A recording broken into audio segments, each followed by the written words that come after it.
dapat po munang alamin or matukoy ang pangunahing problema ng bansa upang mapagtuunan ng pansin at mabigyan ng solusyon. We should have specific goals, do research, and make a policy that is fair for everyone. Walang problema sa pulisiya. Iayos lang ang pagpapatupad. Bago patubas ang batas, pag-aralan muna gusto ng government. Two things, clarity and execution. Both, you need the communication and monitoring. As simple as that. Mandato ng Philippine Institute for Development Studies o PIDS na gumawa ng mga pag-aaral at pananaliksik ng mga polisiya at programa ng pamahalaan at magbigay ng rekomendasyon sa mga mambabatas sa pagbabalangkas ng mga polisiyang makakatulong sa ating bansa. Sinusulong ng aming ahensya ang evidence-based policy making upang bigyan din ng kahalagahan ng polisiya na batay sa datos at policy research na sumusuri sa tunay na kalagayan ng ating mga komunidad. Napakahalaga ng policy research, lalo na sa mga panahong dumadaan sa krisis ang ating bansa. Kapag pulisiya ay pinag-aralan, susulong ang bayan!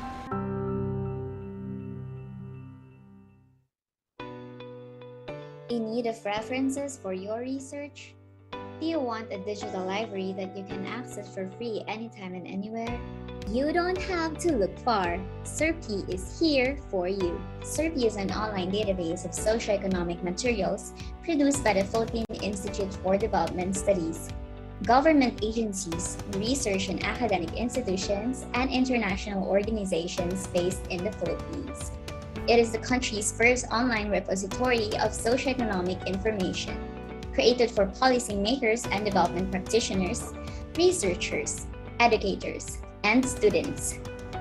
To access SERPI, just visit the PIDS website and click the SERPI widget under the Databases tab, or type serp-p.pids.gov.ph. SERPI has a wide variety of materials such as journal articles, books, research papers, working papers, policy notes, audiovisual materials, and more. As of 2022, SERPI has more than 60 partner institutions contributing knowledge resources to the database. SERPI provides a comprehensive coverage of references encompassing 22 research themes: labor and education, gender and development, poverty, technology and innovation, trade and industry, and many more. On the enhanced website of SERPI, you can filter your research by keyword or author, publication type, research theme, or year published, all at the same time. SERPI has more than 7,000 publications and audiovisual materials that you can access and download for free. What are you waiting for? Visit SERPI now. Socioeconomic Research Portal for the Philippines, innovating knowledge exchange and policy research. So what is PIDS? For over 40 years, the Philippine Institute for Development Studies, or PIDS, has been the country's foremost socioeconomic think tank.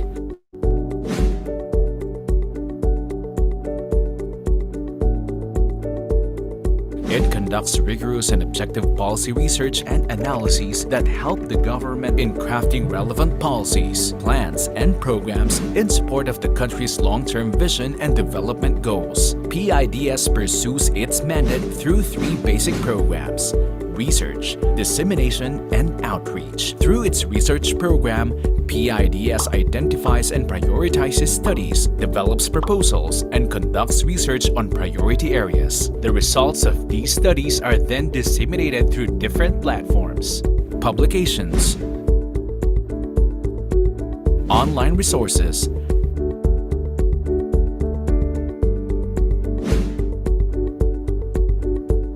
PIDS Corner, seminars, and the Development Policy Research Month, or DPRM, held every September. To shed light on key policy issues, the advice and expertise of the Institute's research fellows are also sought by policymakers, government agencies, private sector, and civil society. Since 1977, PIDS has completed numerous policy studies on a wide range of development topics. This brand of service has then translated to policies and programs that have improved the lives of every Filipino. Philippine Institute for Development Studies. Service through policy research.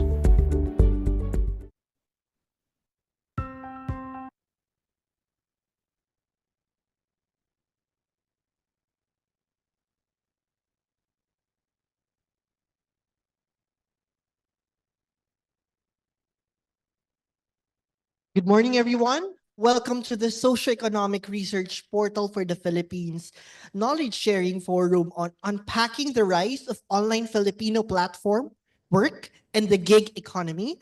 I am Ezekiel Nicomedes, a PIDS Senior Research Specialist and the SERPI Coordinator, and I will be your host this morning. In this forum, the SERPI network will feature relevant studies concerning the informal gig economy, which includes freelancers and online workers. Our invited presenters or experts will present topics such as the challenges of the Filipino online platform workers, trends in platform work, and a discussion on the need to regulate it. This forum was made possible with the help of our SERPI network members. And SERPI is the country's first online repository of socioeconomic information. And currently, we have more than 60 partner institutions, mostly from the government and academe, bonded by a shared passion for research, knowledge, and exchange. This forum is one of our efforts to help our partner institutions disseminate their knowledge outputs, strengthen research networking within the network, and promote SERPI as a platform for evidence-based discussion of current and emerging development issues. Before we begin, I encourage our participants to engage in today's discussion actively. For our on-site participants, you can ask questions for our presenters later during the program's open forum. And for our participants on Zoom, feel free to ask questions and share your thoughts. You can use the Q&A box here on Zoom or comment on the Facebook Live, and our moderator later will read these questions. Without further ado, to give a message of support and welcome remarks, let us welcome the PIDS President, Dr. Aniceto C. Orbeta Jr. Dr. Babes? Good morning to all our participants in the PIDS conference hall, on Zoom, and those watching via PIDS and the SERPI Facebook pages. Welcome to the 8th installment of our SERPI knowledge sharing series titled Unpacking the Rise of Online Filipino Platform Work and the Gig Economy. Before we formally start, I would like to acknowledge the following STEAM officials present on site and online. Senate Economic Planning Office Executive Director Merwin Salazar, Alliance of Workers in the Informal Economy Sector President Susanita Tisiorna, Central Bicol State University of Agriculture Vice President for Academic Affairs Emerson L. Bergunio, and Philippine Science High School Mimarupa Director Romeo Ongpoy. I would also like to warmly welcome our diverse participants, representatives from the government, academe, private sector, civil society, and media who are virtually present today. This event is brought to you by the Socioeconomic Research Portal of the Philippines, or SERPI, an initiative of PIDS. SERPI serves as the country's first online repository of socioeconomic knowledge resources and has grown into a network of more than 65 partner organizations committed to advancing knowledge generation and promoting open access for public policy. In today's forum, our presenters will explore the opportunities and challenges online workers face. With the guidance of our invited speakers, we will examine the role of digital labor, governance frameworks, and the evolving landscape of freelancers and online workers in the Philippines. The workplace has undergone a significant transformation in recent years, primarily due to the rise of remote work during the COVID-19 pandemic. Like workers worldwide, as physical offices closed, many Filipinos turned to online platform work, adapting to the changing environment and thriving in this new landscape. This shift prompted a re-evaluation of the traditional office setup, with remote work offering new flexibilities and opportunities for workers. Remarkably, freelance earnings in the Philippines saw a sharp increase of 208% from 2019 to 2020, according to Pioneer, marking the highest growth in Asia. In contrast, freelance earnings grew by only 35% in the pre-pandemic period. This surge highlights how more Filipinos recognize and tap into the gig economy's potential. With rising living costs, many Filipinos have taken on side jobs or hustles through digital platforms to supplement their income. Whether part-time or full-time, online work, platform work does provide flexibility and often offers the potential to earn in foreign currencies, especially in US dollars. This has allowed Filipinos to earn substantial incomes while remaining close to their families, avoiding the need to migrate abroad for better job opportunities. However, despite these benefits, online platform workers face significant challenges. A study by Tabuga and Caballero from PIDS revealed that while women have benefited from the flexibility of these platforms, engaging in economic activities from home through freelancing or online selling, not everyone has been able to take full advantage of these opportunities due to limited awareness and digital literacy. Additionally, the same PIDS study also found that many freelancers are vulnerable to scams and fraudulent job postings. This growing online workforce includes not only freelancers, but also gig workers, such as free ride-hailing drivers, food delivery riders, and courier service providers. An Asian Development Bank study highlighted that workers on platforms like GrabFood appreciate the flexible hours, competitive pay, and autonomy these apps offer. However, these jobs carry inherent risks, making access to affordable medical insurance essential for protecting against accidents. An Institute for Labor Studies paper noted that the platform workers are often classified as independent contractors or freelancers based on service agreements, with platforms acting mainly as intermediaries between the clients and the workers.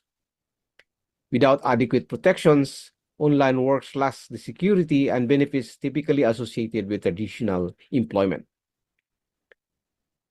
PIDS research specialist Ms. Quincel Uren will be our first presenter, and she explores policies and initiatives for online workers in the Philippines. Following her will be Dr. Cheryl Ruth Soriano, a research fellow at the Delicious Social Development Research Center, who will discuss an emerging form of brokerage in the country's digital labor market.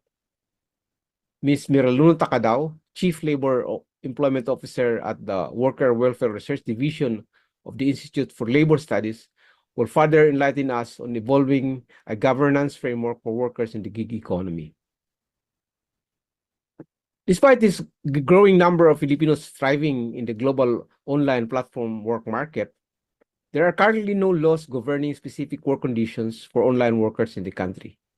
The rise of online platform work and the gig economy is not merely a temporary trend, but is fundamentally transforming how Filipinos work.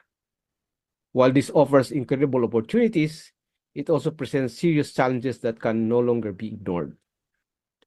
We call on our policymakers to step up and ensure that every worker, whether a freelancer, ride-hailing driver, or digital platform worker, is treated fairly and protected by the law.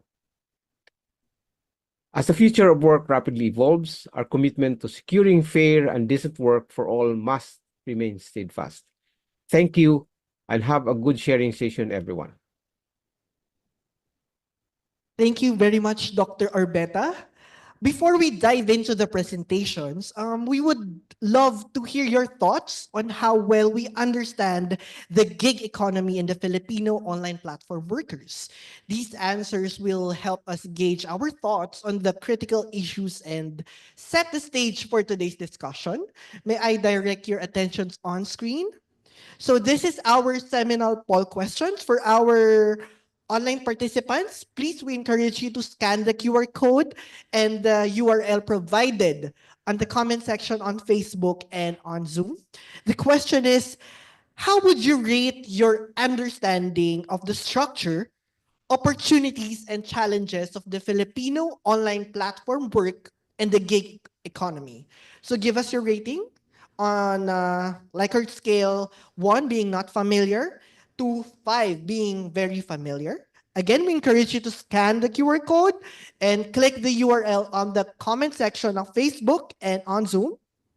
Again, the question is, how would you rate your understanding of the structure, opportunities, and challenges of the Filipino online platform work and gig economy? Give us your rating, 1 being not familiar and 5 being very familiar. Okay, let us see the poll results. Team, please.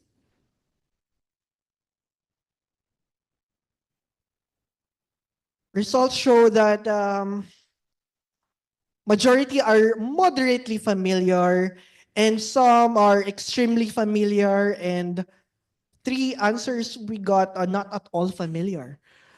So let's see further on this presentation. The authors and our authors and presenters will expound on this topic during their presentation.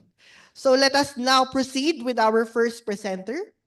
Our first presentation is titled Exploring Policies and Initiatives for Online Workers in the Philippines. We are fortunate to have with us today our very own Miss Queen Cel Oren. She is a research specialist at the Philippine Institute for Development Studies, and she has a BS in statistics from UP Diliman and is studying MA in psychology at the same university. Together with PIDS Senior Research Fellow, Dr. Ramonette Serafica. She's currently examining the regulatory and competition issues in the Philippine digital sector. Thank you for joining us today. Let's give a warm round of applause to Miss Mimi.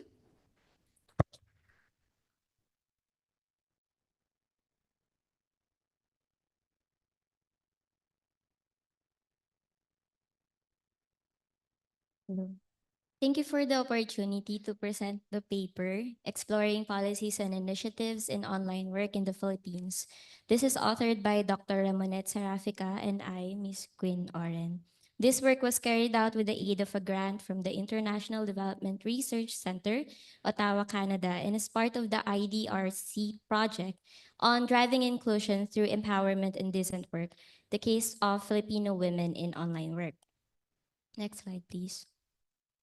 So the paper aims to analyze policies and initiatives related to online work, identifying gaps and issues, and providing recommendations on how to promote inclusive and decent online work, including for women.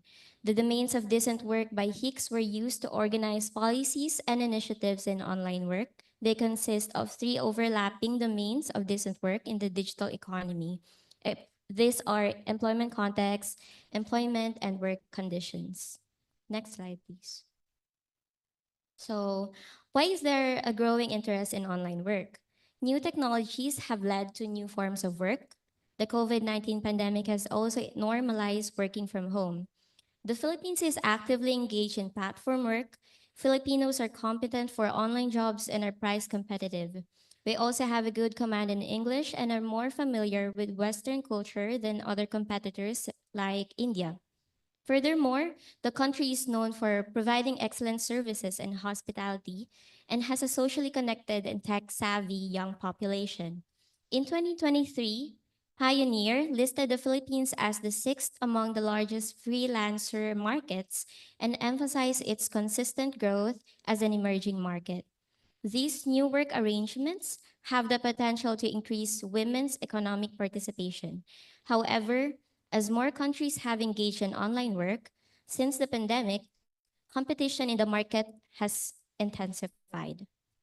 Next slide, please. So there's no single way to fully capture the complexity of online work. However, Bayudan Dakoy and Bahe characterize labor platforms into 2, based on how work is carried out. The terms crowd work, online outsourcing, or cloud work are used when work is organized and delivered online, while the second one is on-demand work or gig work, which pertains to work organized online, but the delivery needs interaction between workers and end users. Hence, it is location bound. Our focus in the paper is on online work where service is organized and delivered online. Next slide, please. So these are the issues surrounding online work. This includes the vagueness and ambiguity of employment status.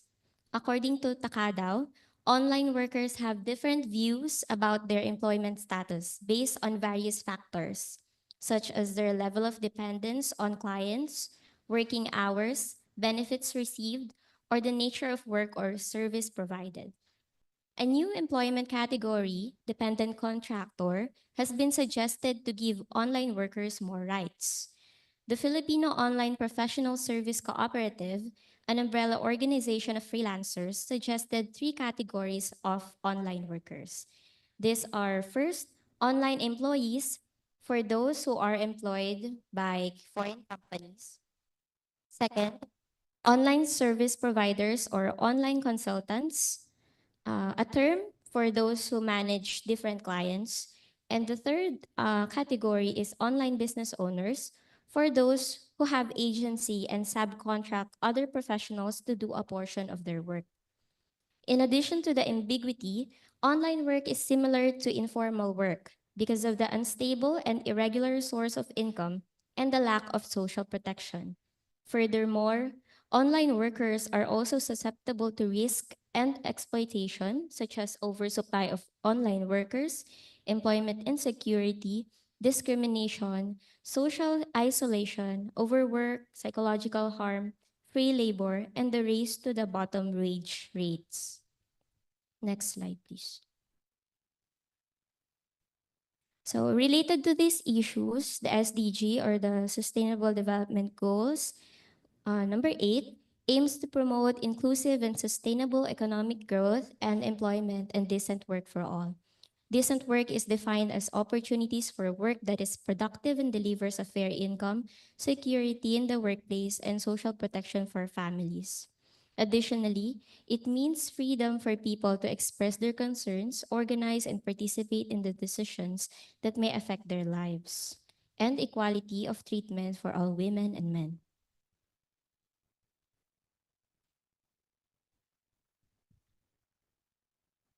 For the employment context domain, this involves issues on social protection and portability of benefits.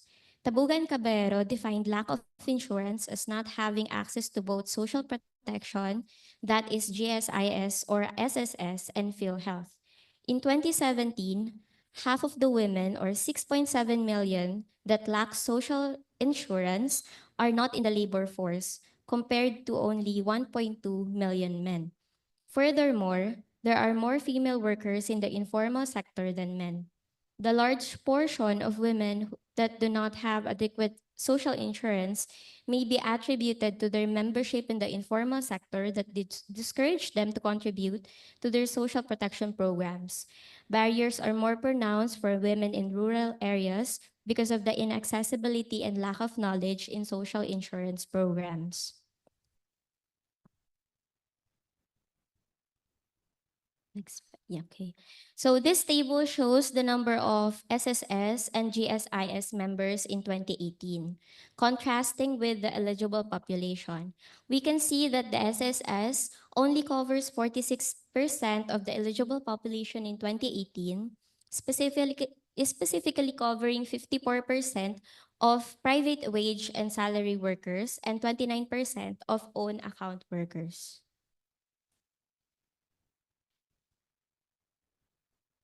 In terms of categorizing online workers' participation in social protection schemes, for example, the Pag-ibig Fund specifically listed self-employed, employee, and entrepreneurs in the membership categories, while SSS has compulsory and voluntary contributions membership category.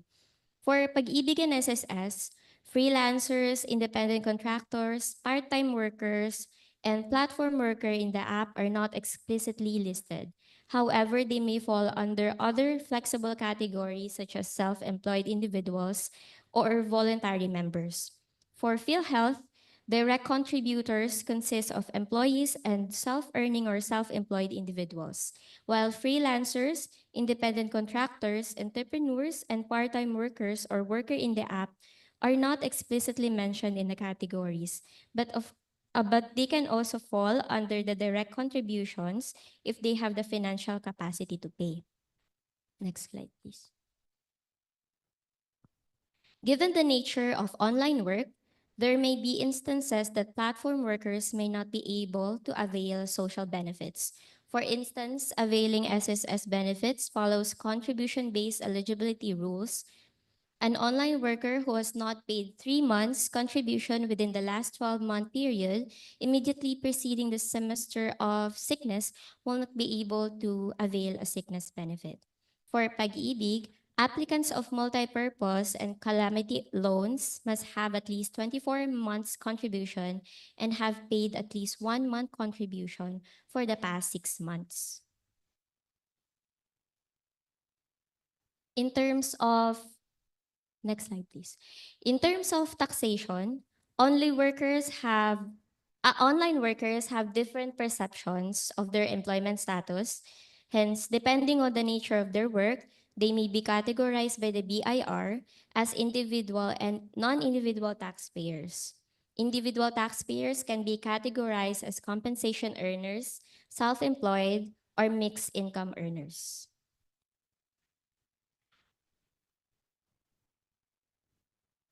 So this table shows the existing and proposed legislations, policies, and initiatives covering online workers.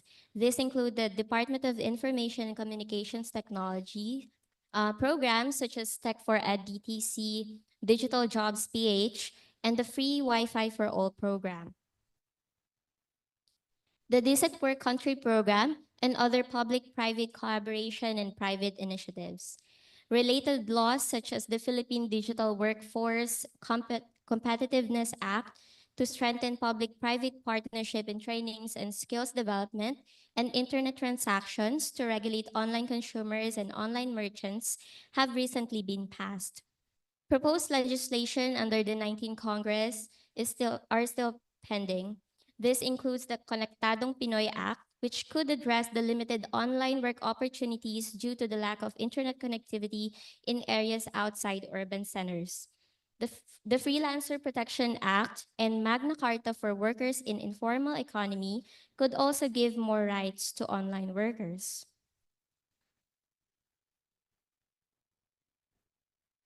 As we can see, the conditions here, apart from the lack of data specific to online workers, there is still no legislation to date explicitly addressing the working conditions of online workers. Regarding wage and salary workers, women consistently have a higher share of low-paid work than men. Women are more inclined to work less than 20 hours or more than 49 hours a week than men. Women who are not participating in economic activities because of household or family duties decreased to 92.1% in 2018 from 96.2% in 2001. However, this is still very high compared to men, with 3.8% and 7.9% in 2001 and 2018, respectively. While men are more exposed to precarious work than women. So these are the policies advancing gender equality. The Magna Carta of Women is a comprehensive law that promotes gender equality. The Philippine Commission on Women developed the Gender Equality and Women Empowerment Plan 2019 to 2025 as a reference in formulating gender-focused policies and regulations for women. Two of the proposed bills in the 19th Congress promote gender equality by addressing gender discrimination and enhancing economic opportunities, such as the right to financial services, including access to gender balance and low interest credit. In terms of increased participation and representation for women, at least 3 institutions are explicitly mandated to allocate positions for women in the decision-making process, namely the Social Security Commission, PhilHealth Board of Directors, and the Cooperative Development Authority Board of Directors.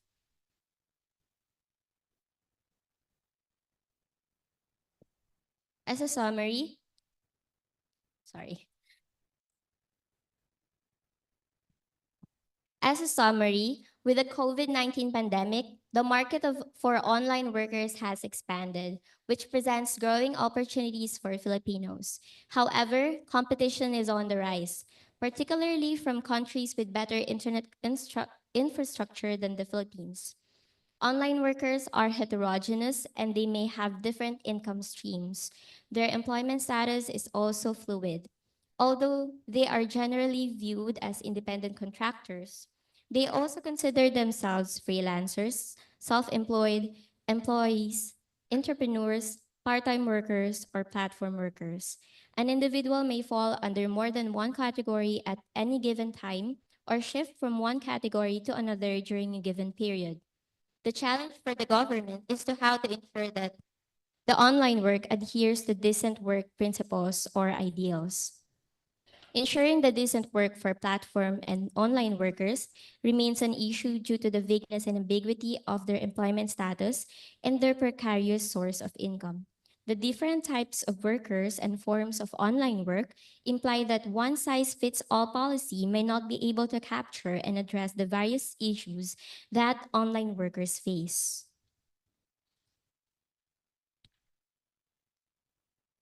Next slide, please. Perhaps a bigger issue than employment classification is maintaining active membership. Online workers might find it difficult to make regular contributions or may not be motivated to do so voluntarily. Thus, current social protection schemes will have to be reviewed and updated to respond to the needs of new types of workers and work arrangements.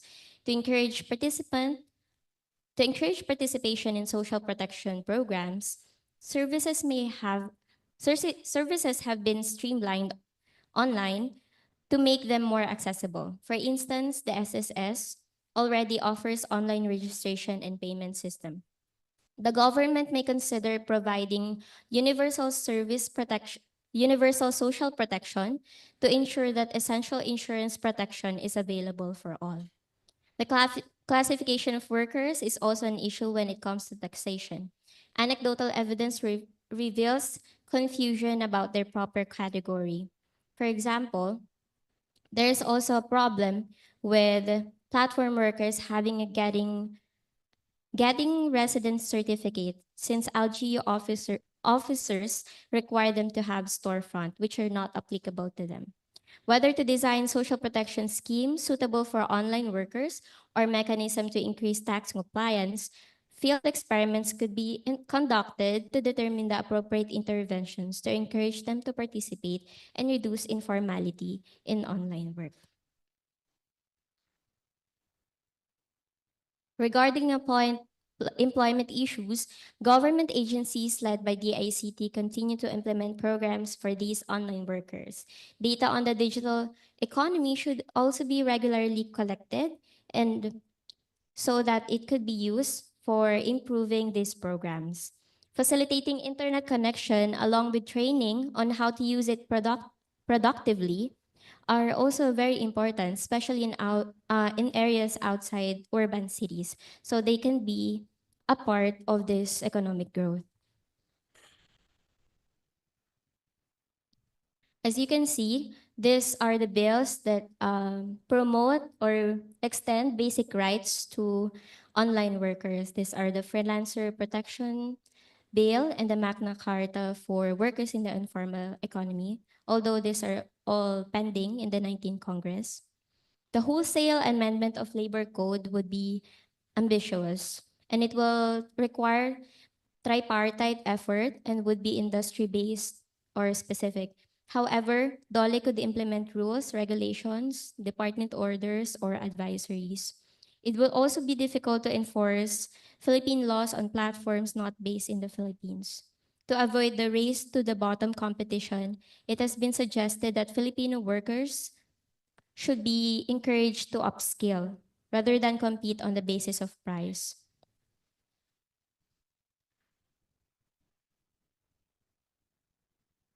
To pursue gender equality on online work, the Philippine Commission on Women must ensure that gender equality would be integrated in the new laws and regulations. So, social protection system should also include portability and flexibility features, as well as unemployment insurance to support sudden job loss and fund skills training to gain employment as advocated by Bayudan Dakuykui et al. Other than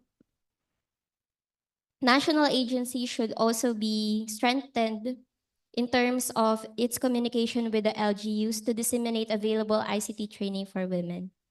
And women should also consistently be involved in tripartite councils and consultations to represent online workers, help raise gender issues, and develop more inclusive policies and regulations for addressing decent work, especially in online work. That's all. Thank you. Thank you, Mimi, for that presentation. Our second presentation is titled Digital Labor in the Philippines, Emerging Forms of Brokerage. Delivering this presentation is Dr. Cheryl Ruth Soriano, a research fellow at the De La Salle University SDRC. Prof. Cheryl is a professor of communication and a research fellow at the Social Development Research Center at De La Salle University in Manila. Her research explores emerging forms of labor and labor infrastructures in the digital platform economy, examining how platformization shapes working conditions and organizing processes. Prof. Cheryl is the principal investigator of Fair Work Philippines and co-investigator of platform ecosystems and transactional cultures in Asia. She participates in the international expert committee like Platform Work Inclusion Living Lab. Let us all welcome Prof. Cheryl Soriano.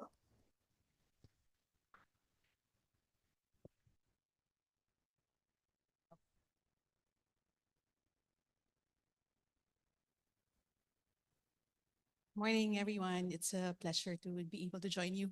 Normally, when we get to join policy briefings, it's about the location geographic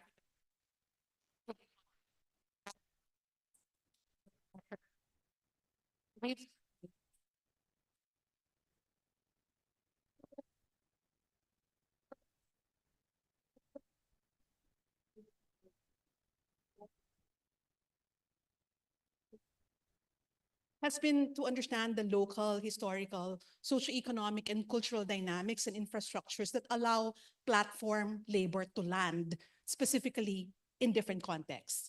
And this goes from the assumption that although these are global platforms that bring different kinds of work across the globe, we call them planetary labor markets, we come from the assumption that when they land in different economies and cultures, it will be different. Right? And what factors make them different? So here in this talk, I look at the interconnectedness of global platforms like Upwork, onlinejobs.ph, Rev, for example, and then how they blend with local infrastructures and socialities. So looking at both the technology and the human interaction that in the end shape labor arrangements between workers and clients. So I'll zoom in on what we call the platform brokerage ecosystem that we find manifesting or emerging in the Philippine context. And while I'm building on a paper I shared with Ezekiel, which is on digital labor in the Philippines, emerging forms of brokerage, I'm really building on 3 waves of studies that I've done with some colleagues. And we started doing this research in 2015, right? So, and at that time, we were really just trying to feel the space. What is happening in the cloud work economy? What is happening in the online freelancing economy? Why is the Philippines becoming a prominent labor supplier of these platforms? We looked at collective spaces and did collective space ethnographies as well. And then in the second wave, so that initial study was done mainly in Metro Manila, talking to freelancers and going to both online and in-person collective spaces, like co-working spaces. Then the next one we realized it was growing all over the country. And then we went to two key sites outside of Metro Manila. That was Iligan and Cebu. Iligan was a particular curious space because we realized that a particular cooperative that had very radical perspectives towards global platformization was emerging there, which was Prop Up. So we went to Iligan, but we also realized that there was there was a hub there of freelance communities that was growing. Same for Cebu. And then the more recent research that we're doing, which is on transaction ecosystems, platforms and ecosystems, we're doing the study in the Philippines, but it's in partnership with several other researchers that are doing this in other parts of Asia. We are looking at ecosystems, how social media platforms, fintech platforms, and labor platforms coalesce. Right? So we're looking at ecosystems of platforms. And this is the common imagery of how platforms work, right? So a platform mediates the relationship between a client and a worker, or for example, we call them more labor supply and labor demand. So a labor platform matches labor supply and demand through its technological features.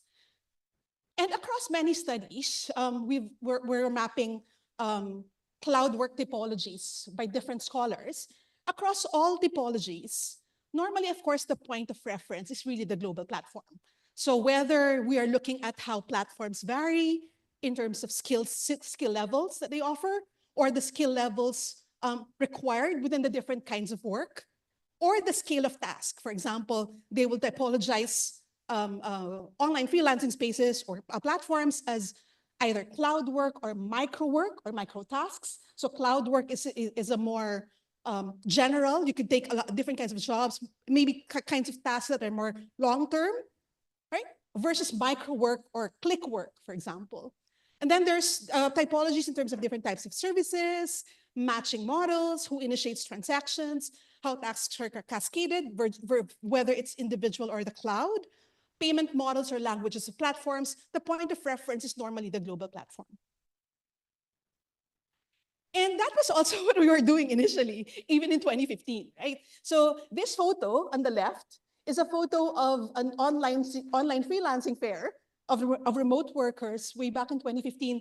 And you can see from the banner here how it was really mostly moderated by larger platforms. So there was GoLance, was the main sponsor of this event. It had Payoneer, Paymaya, and a couple more large platforms. Compare that to this pamphlet that came out of Get Hired, a recent event that was conducted. Get Hired is an emerging local platform. But if you see the many different kinds of community partners, you can have a sense of what I'm talking about in terms of the ecosystem that is growing in the Philippine context. I'll talk more about that. So what I'll focus here is on this intersection, which we call the platform ecosystem of brokerage, where we mean that although you have global platforms, there's an emerging ecosystem of brokerage dynamics that blends global platforms and local organization, local emerging forms of organization that actually mediates between labor demand and labor supply. And I guess the core argument is that it's crucial to understand these dynamics if we want to really develop specific policies in relation to platform work in the Philippine context. So in a paper we published sometime in 2021, 2022, we started to map this, the different actors. But in this particular paper, we looked at their reference to the global platform and how much they were responding to the logics of labor platformization. So of course, you have your platforms, Upwork, Fiverr, and Rev. These are what we call remote working platforms. They offer different kinds of work. They match labor supply and labor demand. But we are starting to see here worker agencies. These are individual freelancers re-outsourcing their work to other workers. These are local platforms that are emerging. They're still getting work, large chunks of work, for example, from platforms, but then they have created a local platform to be able to do the matching process. And then you have platform outsourcing agencies that are emerging as well. Platform cooperatives are slightly different because they have more specific intentions to challenge specific arrangements that are being advanced in global platforms. So for example, Wrap Up, which unfortunately died in the course of the pandemic, they were very specific of what they didn't like about the way global platforms operated. So specifically, they looked at sharing models, revenue sharing models. They felt that it was critical for platforms to have a role in mentoring and skill building, for example. And at the same time, they didn't like the connects fees that global platforms charge, and also they wanted to reduce the commissions of platforms that platforms charge over the gigs that whenever they get to match work. Connected Women, for example, had a very specific perspective of wanting to advance the conditions of women freelance workers, for example. So they have specific intentions. POPSCO is a little blurry because they intend in the future to be able to, for example, facilitate dividend or revenue sharing, but they're not yet there. But nonetheless, they are trying to build a community of freelancers. So we put them here. And then the last one are totally platform independent agencies already.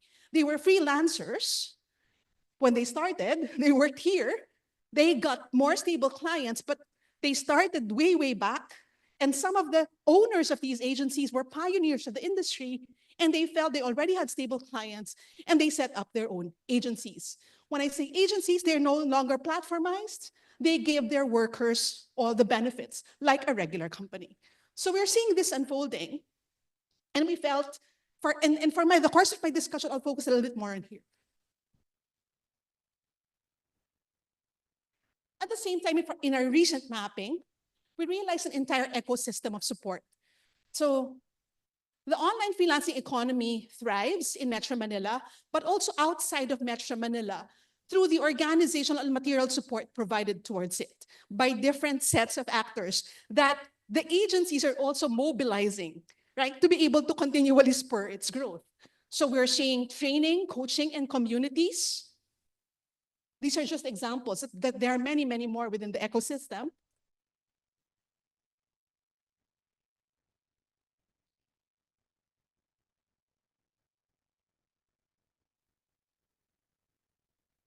Right? And then we can see modular work processes. So these are HR systems, for example, that can be modularly taken by smaller agencies so that they don't have to provide them or develop them internally. So they provide accounting support, HR support. So you can just buy those services. And then there are feeder schools. We realized that those agencies actually tie to schools for internships.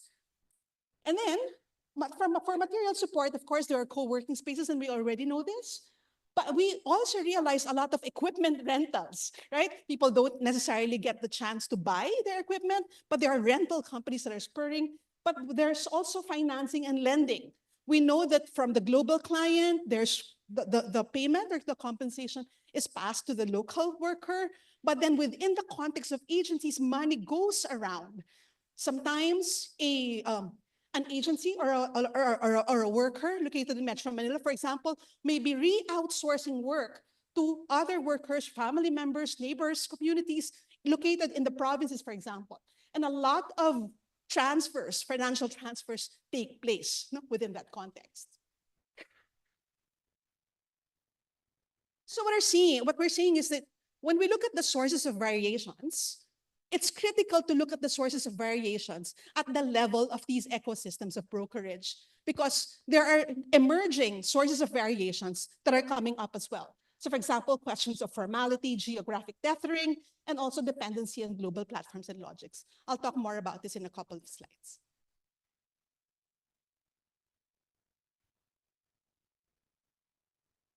Right. So what we're finding interesting is that in this particular paper, they argued that global platforms like Upwork, etc., they are actually temporary agencies. They're actually functioning like temporary agencies, except that algorithms work within these platforms that kind of reshape them into how they function. So essentially, they're like temporary labor agencies. We know temporary labor agencies, I guess from Dolly ILS, right? They already function for migrant workers, for example. And the argument here is that the platformization, the inclusion of algorithmic work transforms temporary work agencies. But what we're saying is that temporary work agencies are emerging again, right, in the context of this ecosystem. As I'm showing, if platforms are the technological version of temporary work agencies, well, in reality, temporary work agencies are also re-emerging within this ecosystem. So when I speak about brokerage, our study is anchored on the sociological notion of brokerage, which has roots in the Philippine cultural economy context. Labor brokers like the cabos have historically matched workers and worker suppliers and also demand for work. And so there are two critical functions of brokers in an economy. First is that it becomes a central point for making visible hidden information. So think about migration brokers or agencies. They create value because they make visible information about who to go to, how to access X and X kinds of clearances. And in the context of so many levels of approvals and processes that one needs to navigate, a broker is able to put all those together. At the same time, it connects disconnected identities. So it connects varied information that are hidden or obscured from one's regular person's view. And second, it connects disconnected entities. And our argument has been that these brokers, both the global platform and the emerging local brokers, also create value within the digital labor economy because they're able to put together hidden information to make them more palatable and more easily navigatable by ordinary freelance workers. And next, they help them connect to particular entities within the ecosystem, as I showed in the previous slide. And digital labor brokerage happens within two levels: skill and community building, and then re-outsourcing. Right. So I'll begin probably with skill and community building, but they really are very much infused together. So when we say skill and community building, we're pertaining here to the crucial role of bridging platforms and workers informally. So this has already been documented in many different kinds of research. Within platform work and online freelancing, there are many ambiguities and challenges for regular workers. And I cluster them into different colors pertaining to different kinds of skills that they need to be able to build, but also the different kinds of demands that labor platformization calls for. So one needs to identify a particular skill and build that, whether it is virtual assistants, whether it's digital content moderation, whether it is digital marketing. There's a kind of an expertise building. And then you need to be able to not just have that skill, you actually need to sell that skill or show that you have that skill. And then you need to price your skill within a very ambiguous market when you don't actually know how much exactly an hour of this work should cost. And then there's relationship building because most of them work with global clients of different kinds of cultures. So these pertain to client building, these pertain to skill building, the functional aspect of skill building. These pertain to digital skills building, having to be able to navigate the platform environment because everything happens within a computer-mediated environment. Everything is a digital environment, and you can ask to a certain extent other freelancers, but not normally within the platform ecosystem. You also need to be able to understand complaint mechanisms, and then platform diversification and be able to sustain one's earnings from the platform in the context of seasonality are also dimensions. So in the context of all these ambiguities, those pioneers of the industry, those coaches that have started with online freelancing for several years ahead, they managed to be able to shape the attractiveness and the capabilities of regular freelancers, especially newbies, to be able to enter the ecosystem. This happens in the context of social media groups that have emerged quite a lot, not just on Facebook, they're also now on TikTok, they're also now on YouTube. And they help them build relationships with clients, build skills, navigate which platforms, look for less commissions, and so on and so forth. And when we were studying this early on, 2018 and 2019, they were quite an emerging economy because they're also earning from their coaching and influence mechanisms. But at the same time, they use that as a pivot for being able to create pools or communities of freelancers where now they can re-outsource large chunks of work that they're able to take from platforms. So in early 2015, we saw individual freelancers cascading work to other workers. This is very informal. So for example, they might cascade it to one's husband, one's children, one's neighbors, one's villagers, quite informally. But 2016 onwards, we're looking at agencies starting to build wherein workers would mediate for clients to be able to re-outsource that work into other workers. No? They're starting to register them as well. And examples, these are examples of these outsourcing agencies or re-outsourcing agencies. There are many, many more now emerging. So you have Scale Expert, VA Service Provider, VA Coconut, et cetera, et cetera. And virtual assistant being the niche economy of online freelancers in the Philippines, it's critical to look at them. These are just examples of how they look like. So they're not yet fully platforms, but they can hire workers that now provide gigs or work for those agencies that may be tethered to global platforms in terms of labor demand.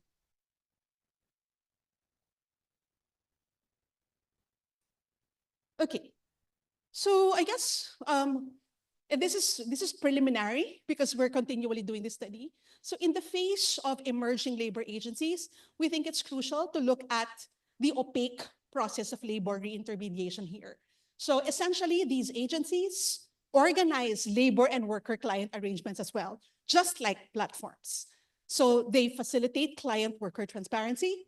They also determine job and worker visibility. They determine pricing and compensation models for the workers within their teams or within their agencies. They determine how much they are paid, when they will be paid, under what conditions they will be paid. They essentially negotiate for clients the pricing for a particular chunk of job, and they facilitate the visibility or what will they make visible within this ecosystem.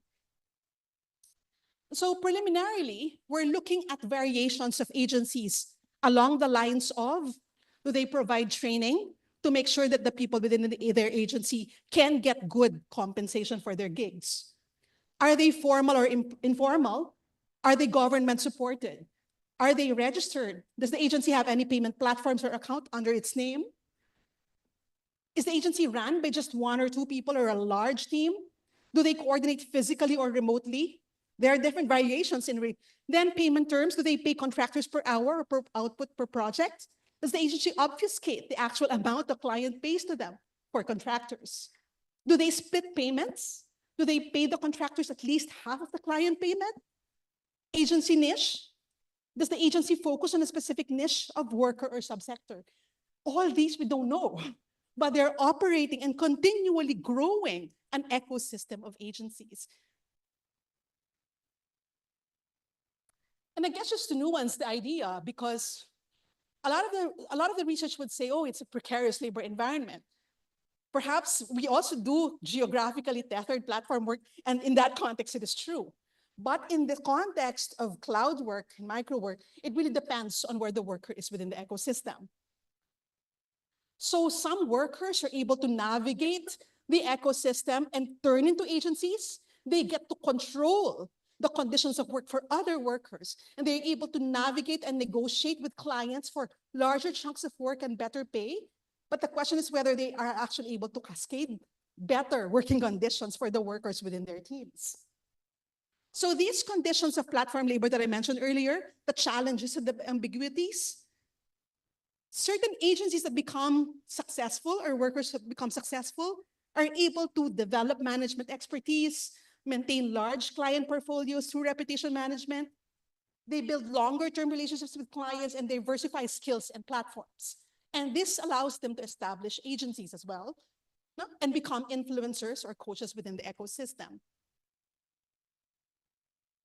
So I think in the next two slides of closing, why does it matter to segregate the category remote working beyond size or skill.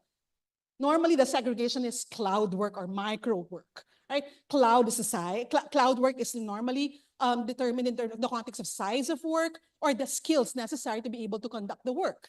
Micro work is normally click work. It's small, it's piece rate. So we argue that mapping to include workers of different categories within different contracting arrangements in the ecosystem can provide needs-based solutions instead of a blanket solution. Again, different freelancers at different levels within this ecosystem. And it helps us know the targets of policy. Are we looking at the global platform, the local agencies, the companies, or the communities, or the individual worker? Understand worker conditions and rights and protections across layers of intermediation, and the importance of consultations with leading groups of cloud workers at every stage of policymaking. Why? Because we realize that these agency leaders partner quite a lot with local governments. For example, the POFCON that got conducted in Legazpi recently, there was a close partnership between the Legazpi local government and also freelancing communities. And so why is it useful to map the ecosystem of brokerage dynamics? Well, labor platform or labor platformization is actually constituted by the interconnectedness of global and local technology and the vibrancy of Filipino worker sociality and entrepreneurship. It helps us map out the largely unseen and unregulated sub-economy to mitigate against abuses. Again, we don't know what kinds of labor arrangements those agencies are facilitating. It also shows the divergences, those that operate to sustain or challenge the power embedded in global platforms. And it opens up to local possibilities of challenging the global power of platforms.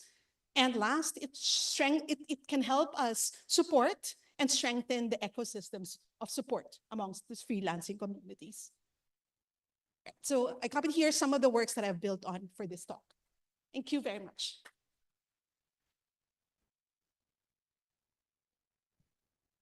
Thank you, Prof. Cheryl, for that insightful presentation. Now let's proceed to our third and final presentation for this forum. The presentation is titled Evolving a Governance Framework for Workers in the Gig Economy. We have here on site Ms. Mira Takadao, Chief Labor and Employment Officer at the Institute for Labor Studies. She is the Chief of Staff of the Workers' Welfare Research Division of ILS, and she has been with the Institute, the Policy Research and Advocacy arm of the Department of Labor and Employment since 2014. Her research interests focus on social protection, welfare, and emergence of platform economy. Before joining ILS, she had extensive research work experience in the House of Representatives and the UP Social Action and Research for Development Foundation Incorporation of UP Diliman College of Social Work and Community Development. She graduated cum laude from the University of the Philippines, Manila with a bachelor's degree in development studies, and she earned her master's degree also in development studies from University of Santo Tomas Graduate School and earned teaching units from the Philippine Normal University. Let's welcome and let's give her a warm round of applause to Ms. Mira Takadao.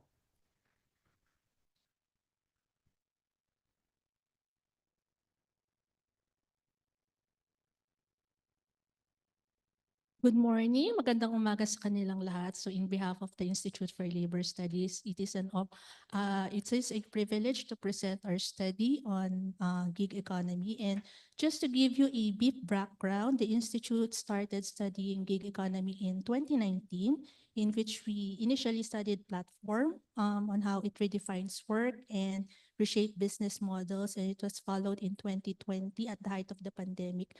We examined the working conditions of our delivery riders. And in 2022, we explore options on how we can extend social protection for the gig economy workers. And this last year in 2023, we were also engaged in another study on gig economy and how it will be governed, what are the policy options, what are the opportunities and challenges if there are presented different policies in terms of them.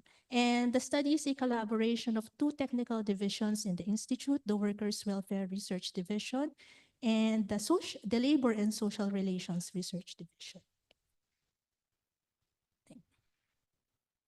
So as you can see, in 2021, the ILO's World Employment and Social Outlook Report named the Philippines as one of the top suppliers of online labor.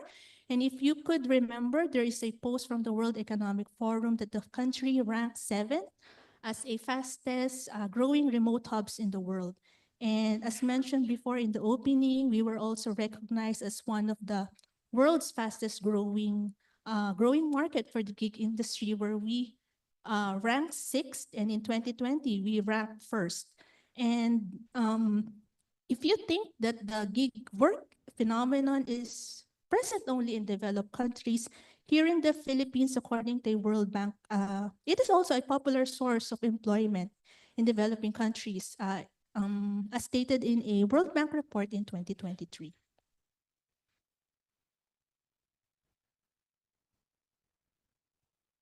So while we observe there are transformations in the world of work, including the emergence of gig economy and the vast opportunities that it has created, there are also narratives that it has adverse impact both on workers and its employers. So in light of this, there are questions arising on what would be the capacity and agility of our existing institutions, laws, and regulatory regimes to effectively respond to these transformations. So from a labor standpoint, one major issue is what would be the appropriate or if it's an effective combination of policy and institutional instruments that would enable our tripartite partners and other stakeholders to take advantage of the opportunities and also manage the risks brought by this brought by the emergence of this gig economy.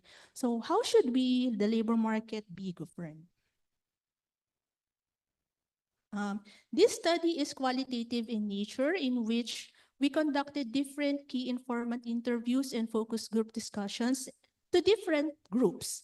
And these groups, we categorized it according to government agencies, gig economy companies such as ride sharing and food delivery. In as much as we would like to connect with web-based, like Upwork, Fiverr, it's very hard for us to contact them. And gig workers, both in location and web-based freelancers. And we also sought the insights from our employers and business groups representatives. Usually, the starting point of our discussion is between the parties involved in the gig economy, which revolves around two key aspects. Usually, what are the insights on how they define the legal relationship and what are the support needed for this gig economy. And usually, it is determined whether it is a presence or absence of an employer-employee relationship.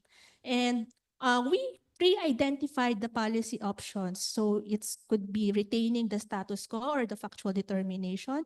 What if we would amend a law? Or what would we, if we formulate another law to address the governance issues, which it is discussed on the next slides.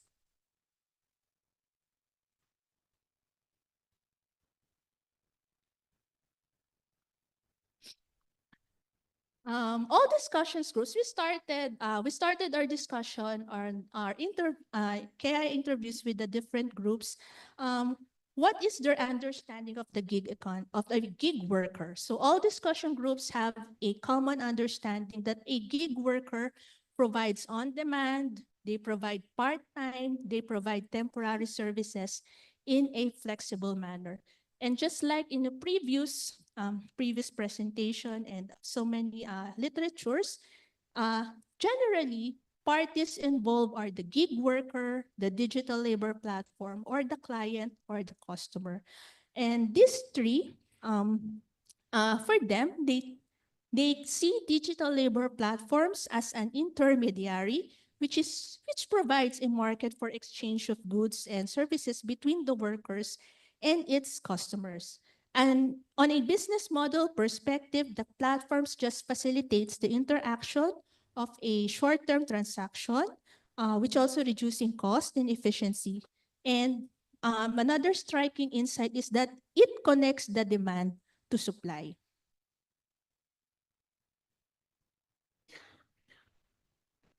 Yeah. So to illustrate, if you're familiar with Fiverr, it is known for allowing businesses to connect to freelance talent that can quickly fill their own skill gaps and help them to scale up for the short period of time. And I think all of us has this app, the Grab app. It's for drive and ride sharing or food delivery company. It's one of the most popular and widely recognized gig economy examples. These gig jobs involve transporting passengers or delivering food and other items for customers.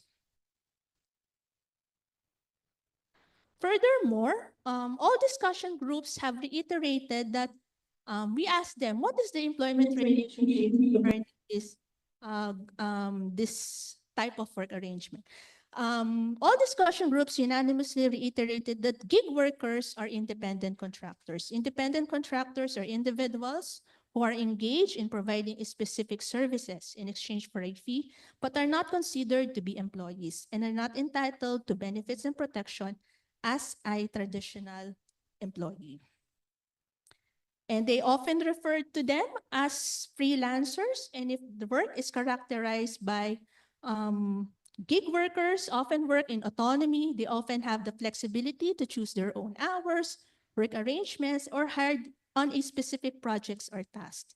And they also, another is they're not bound to any single employer, or can they work for multiple clients simultaneously.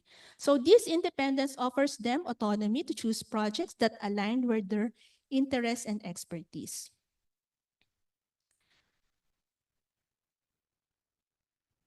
However, it appears, as mentioned before, one of the central concern is on their legal it appears that determination of the legal relationship of parties involved in the gig economy is mostly the central concern.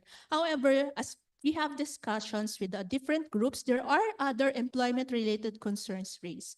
From the discussion groups, most of them agreed that the emergence of the economy changes the nature of work, such as how we work, how they earn, and enables the workers to provide services flexibly and work with multiple clients. But they have also underscored that there are some pitfalls like income volatility and the absence of social safety nets associated with traditional form of work, which has led to another critical question of whether the gig workers should be classified as independent contractors or employees without the risk of misclassification. They have also asserted that this discussion must adapt to the evolving work patterns, ensuring that the gig workers' rights are upheld with allowing businesses to respond to changing market conditions without stifling innovation and unintended consequences, such as rising business costs or potential loss of flexibility for workers. And all participants also characterized the gig economy with demand for flexible work arrangements. They have characterized this as a project by project or task by task basis or working for a multiple clients.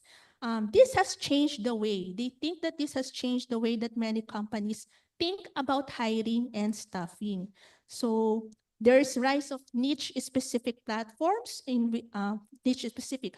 For example, one company is looking for creatives. So you can post your skills as a creative.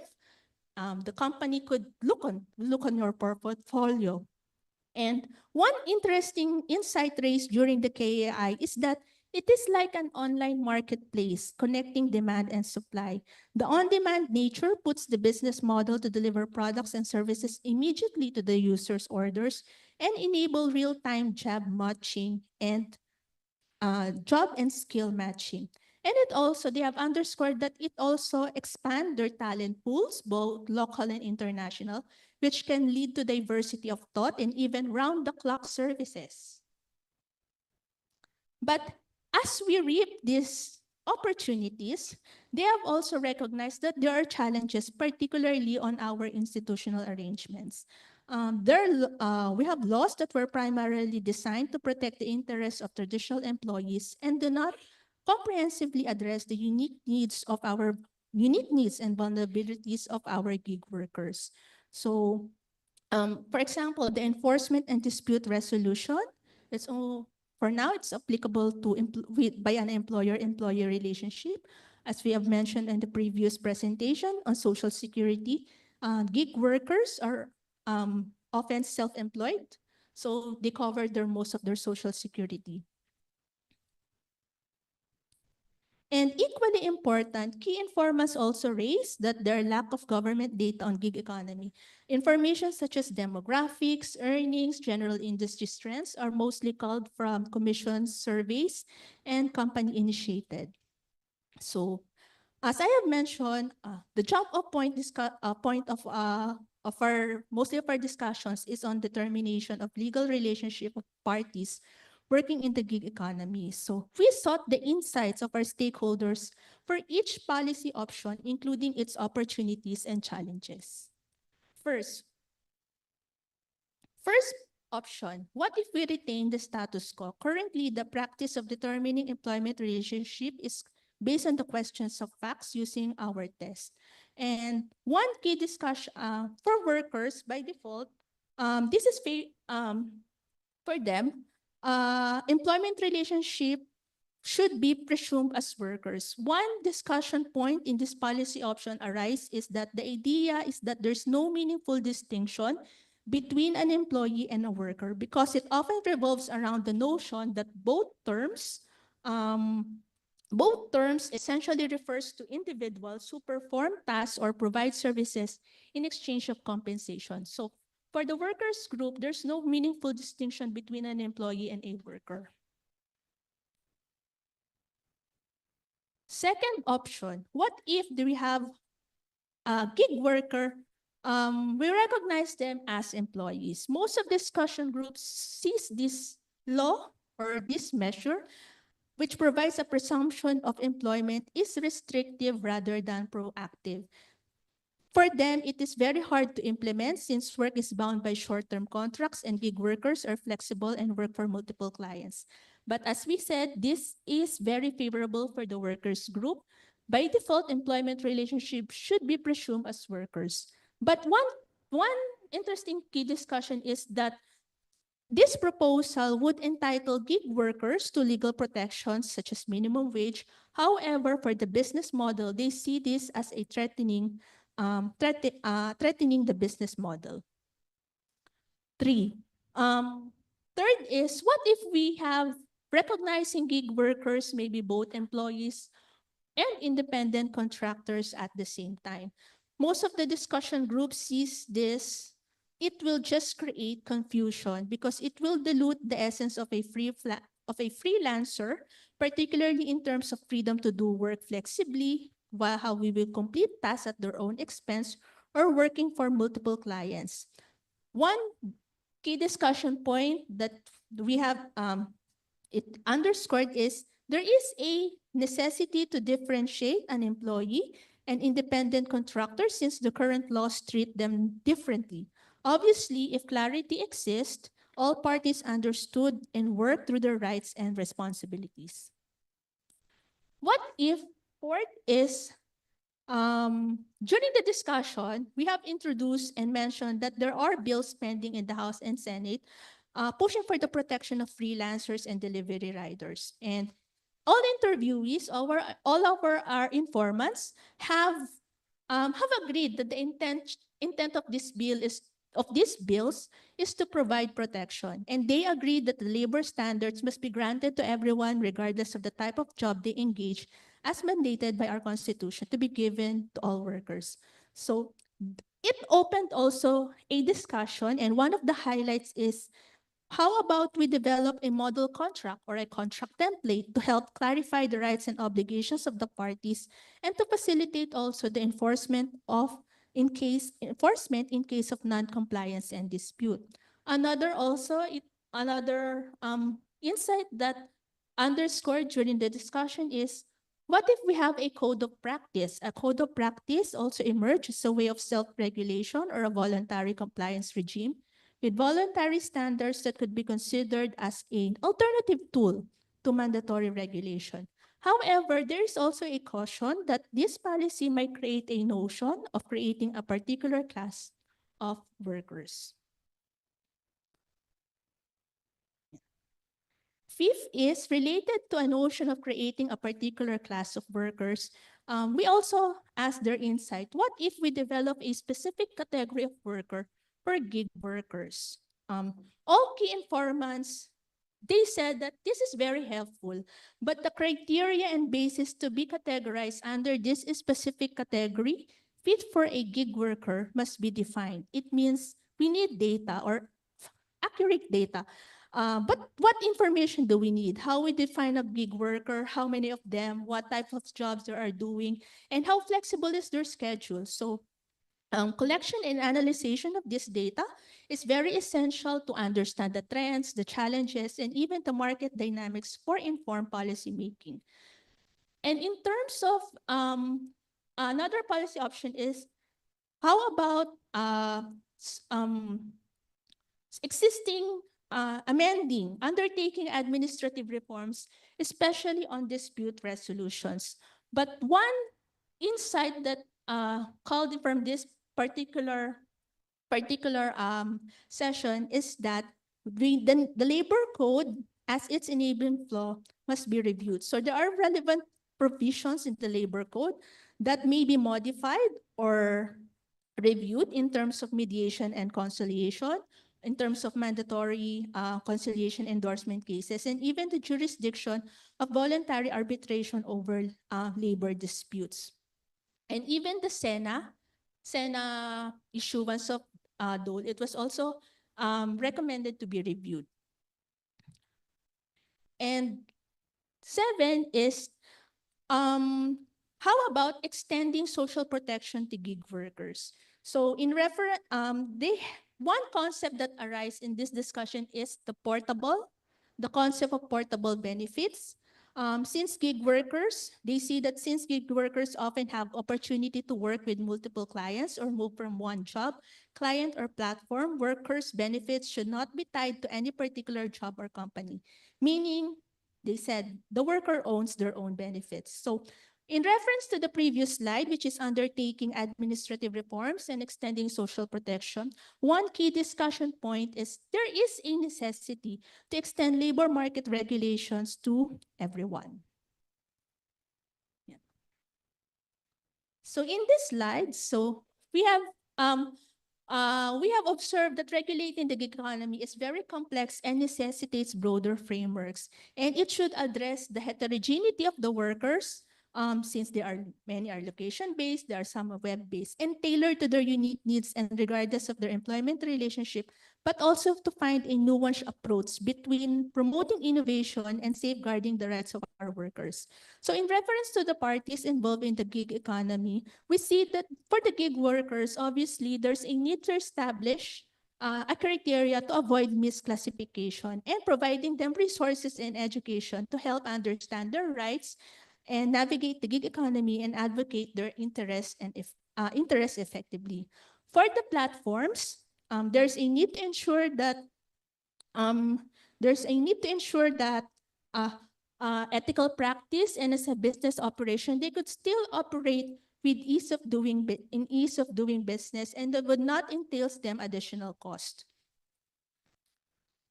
And how they would optimally maximize the digitalization in e-commerce. So how could they maximize the economic opportunities brought by digitalization? And for clients and customers, we see that one area is in customer protection.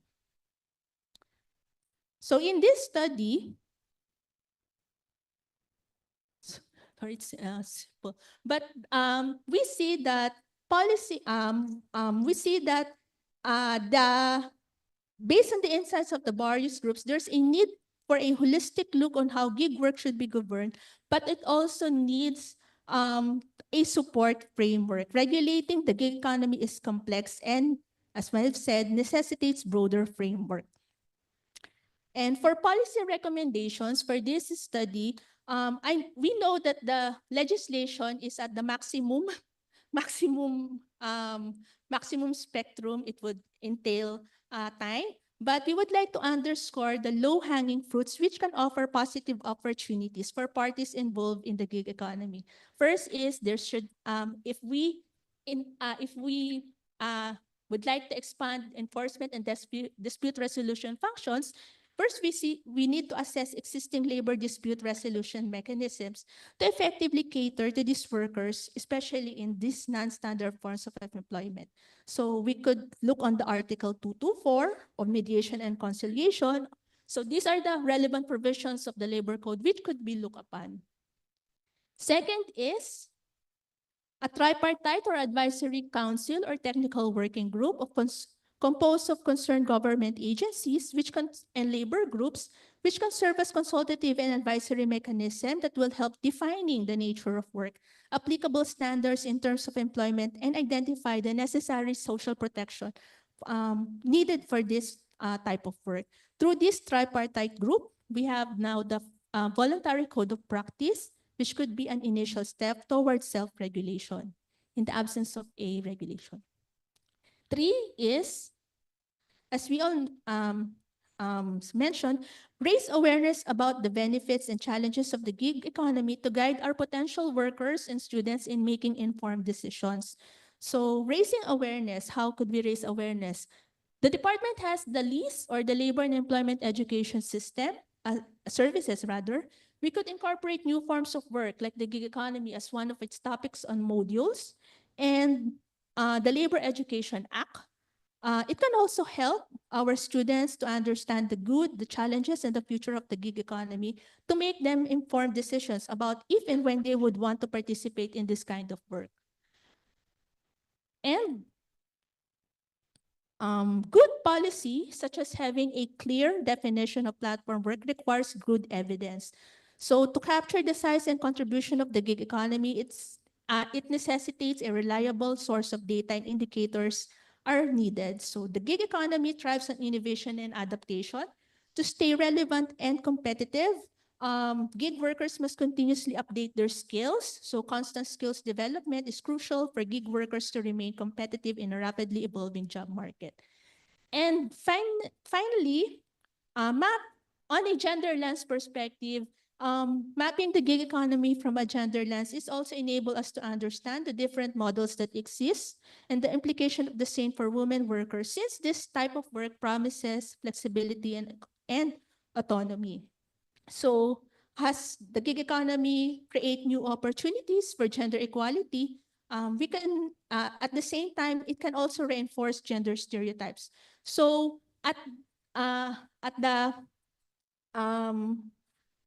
gender disaggregate data is also required as a initial step, is required to understand the scope and size of the platform economy and ensure that both men and women have an access to social protection.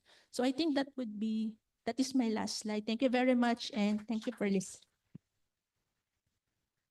Thank you, Ma'am Mira, for that presentation. For our audience, if you have questions, the next part of the program is the best time to do it. For our participants on Zoom, our moderator will attend to your questions in a short while. For Facebook Live participants, you may use the comment section, and please do not forget to include your name and your affiliation, and we will discuss this topic further in the open forum. Before we proceed with the program's open forum and discussion, I would like to introduce our moderator for this morning.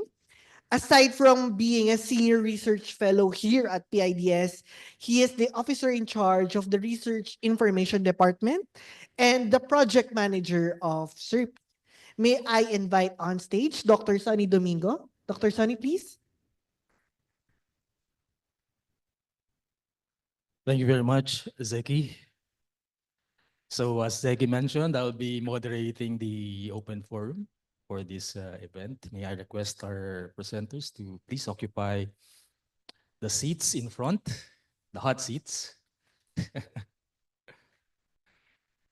I guess we've had very interesting presentations, and a key message really is the gig economy has taken off, particularly during the pandemic, And I guess post-pandemic, we have seen a huge growth in the gig economy. Unfortunately, as also mentioned by our presenters, we lack in terms of proper monitoring. And so how can we account for that growth or even the contribution of the gig economy if we are lacking in terms of that effort?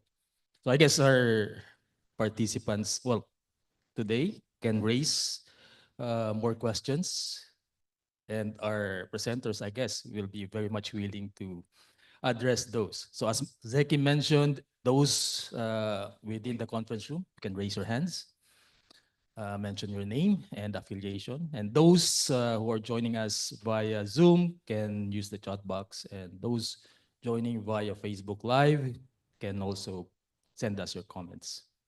So please raise your questions.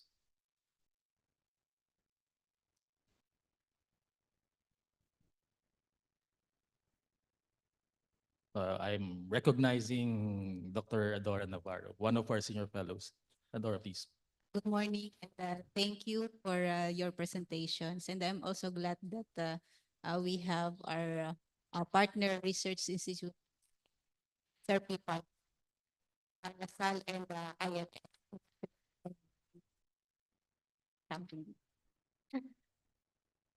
Thank you, Sani.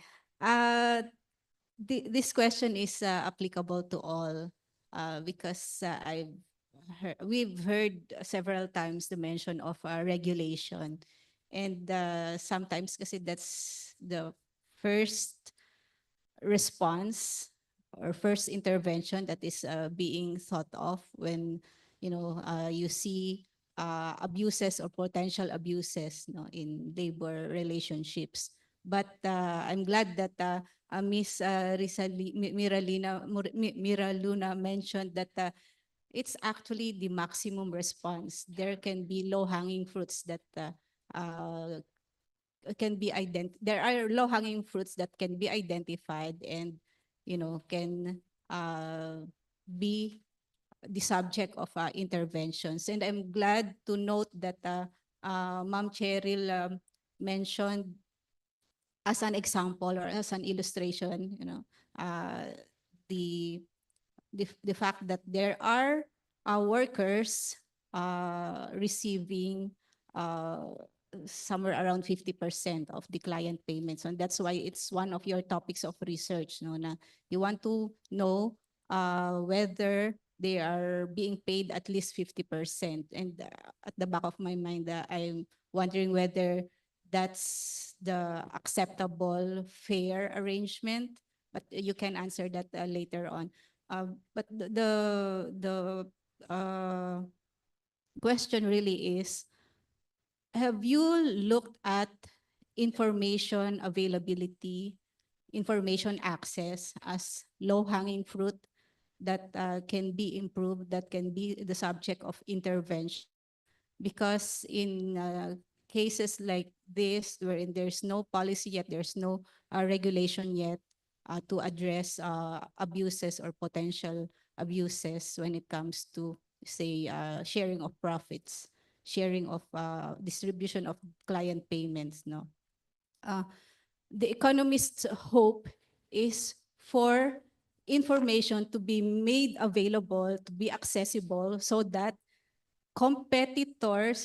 competition can drive away the abusers. No? The potential competitors can think of better arrangements and try to get a share of the market and drive away the abuser. So it's one low-hanging fruit that can be addressed. And what other policy instruments need to be issued given the current laws, say administrative regulations. So it's a form of regulation, but at least not legislation. Administrative circulars, department circulars, the DOLE and the Department of Migration circulars. So have you thought of that? And are you thinking of that right now? And have you identified, or are you now, getting close to that, identifying, solution to that low-hanging fruit? Thank you. Okay, so the low-hanging fruit is all about information, getting information and making those available to our stakeholders. And then Dr. Adora mentioned about circumventing the lack of policy through admin orders within our executive departments. So who wants to take the first crack? I think our presenter from Dole would be the right person to start the discussion on this. Thank you very much, ma'am, for your question.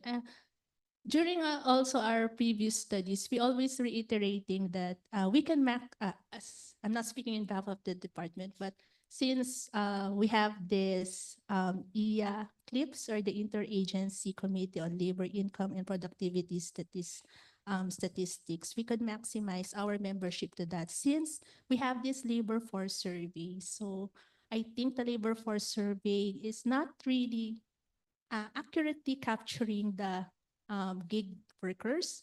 And since, as a researcher, it's also very hard for me since they are self-employed, informality, because in our data, we have only four. It usually falls under the unpaid family worker and self-employed.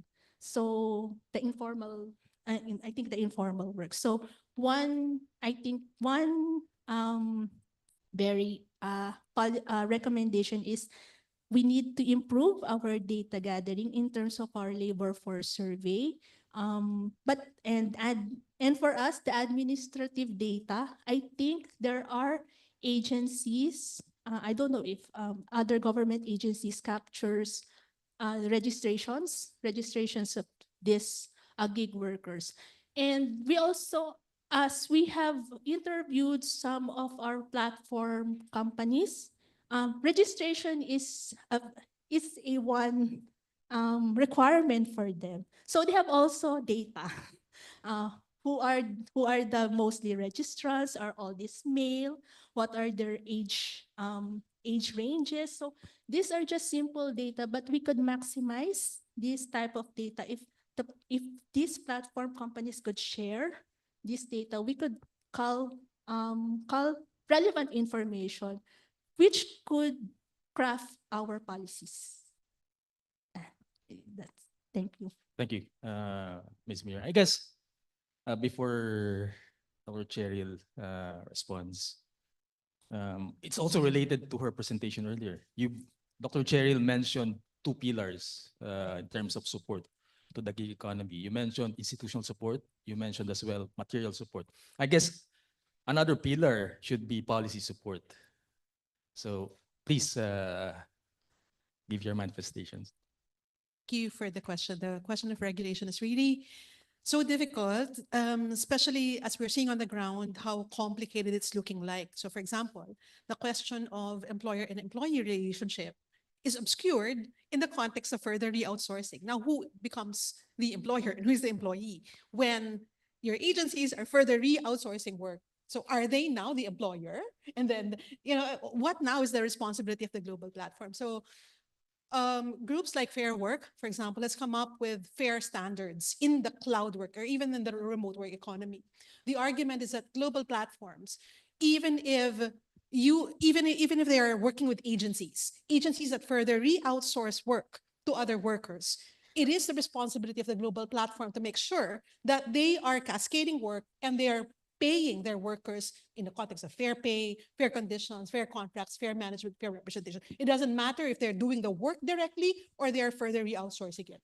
But the question is, what about those agencies now that are getting work outside of the platforms? Maybe those are their clients from from the platforms, but they're now directly working with them. No one knows whether they're paying them within particular sets of payment standards. So this is where information, the low-hanging fruit, I think it's critical.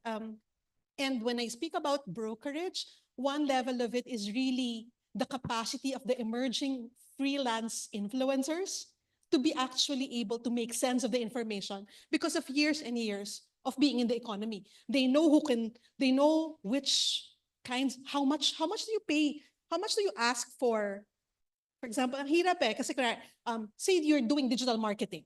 for a particular client, it's not like you can price it very easily. It differs in relation to how much experience you have, where your client is, the scale of the work, the complexity of the work. There's a lot of variations to factor in. And those freelance leaders kind of coach their mentees how you actually price it in the context of X, Y, Z variations. So and if we are to, as policy, as government, we need to actually understand all these complexities and dynamics if we were to train or provide information relevant to the realities of the gig economy. They also match them with what kind of who could provide you rental, where could you which platform provides better work or not better work. So they are able to package this information, and I totally agree. If we are able to really make sense of information that's relevant in the context of the realities of platform economy, it could help a lot of freelancers. Then they do not necessarily have to be totally dependent on on platforms or on coaches or on influencers. So they could think about how they can develop their conditions for themselves as well, and bargain with these agencies in relation to how they are beat in terms of their compensation models. Yeah, thank you. I think from your answer, you made the distinction about those working within platforms and those who are platform independent.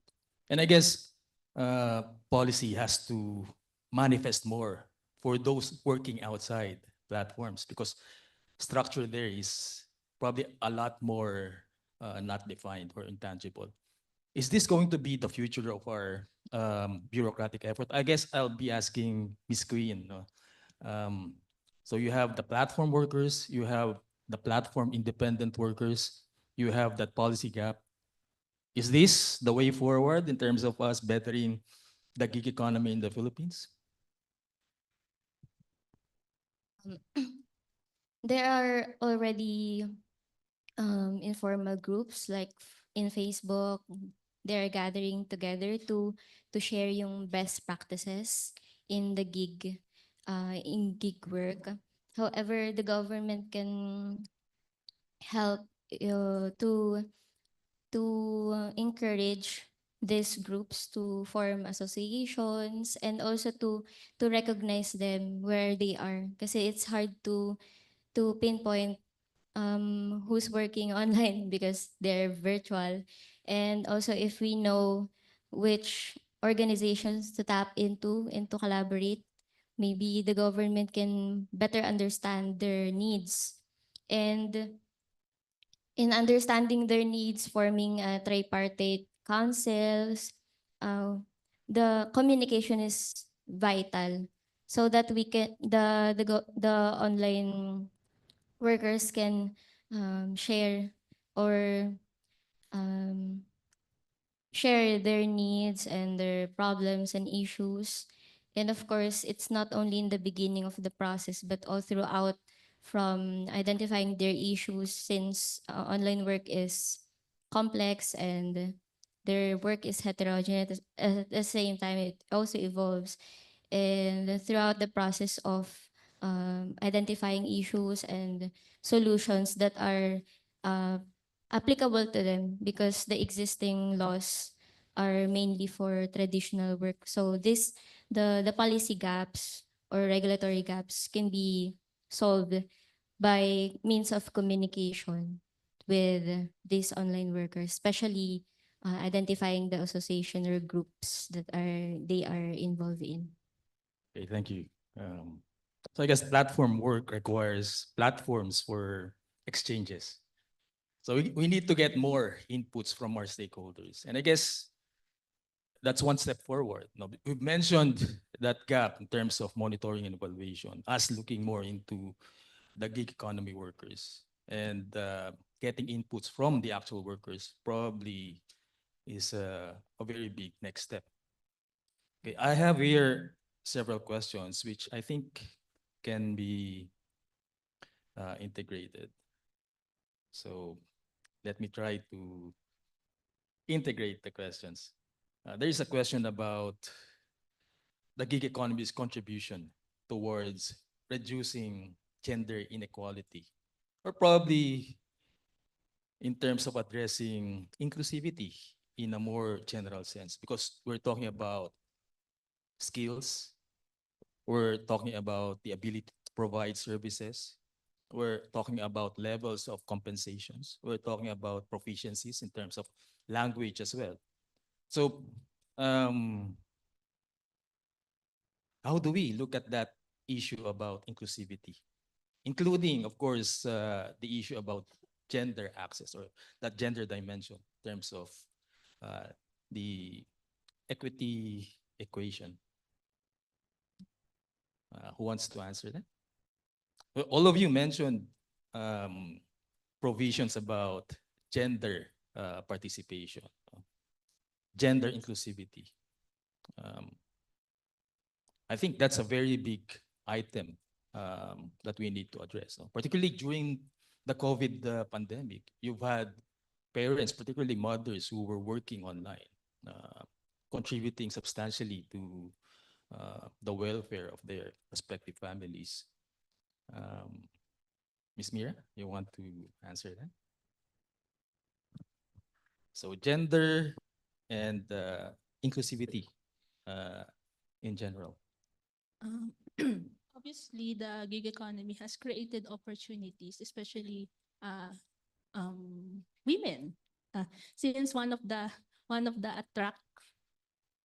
sort of attraction for this type of work is they will enable to work-life balance, attend to family responsibilities. But on the other side of it, we should also cautious that it doesn't reinforce gender stereotypes because mostly it is associated with care responsibilities. So it's we also be very cautious of that. And in terms of gender inclusivity, I remember when we had consultations during the pandemic, this gig economy has created opportunities, especially for persons with um, disabilities, as long as they have the skills and navigating this technology, they can enable to do work. So it also created opportunities of them. But one side of is that those persons with disabilities, they would like to have access to these training opportunities for them to upgrade their skills. So that's one also an opportunity that this gig economy could have in terms of gender equality and inclusivity. All right, thank you. Let me ask another question so that we'll be able to cover more. This one is from Mindanao, Miss Marlene Lumang from Notre Dame of the Changas University. How can the government help in the provision of advanced skills to help produce globally competitive virtual assistants with thriving careers in the dynamic world of online gig economy? So probably related to that question is how competitive are Filipinos in terms of the gig economy? Because we are talking about a global platform for service provision. Um, Dr. Chair?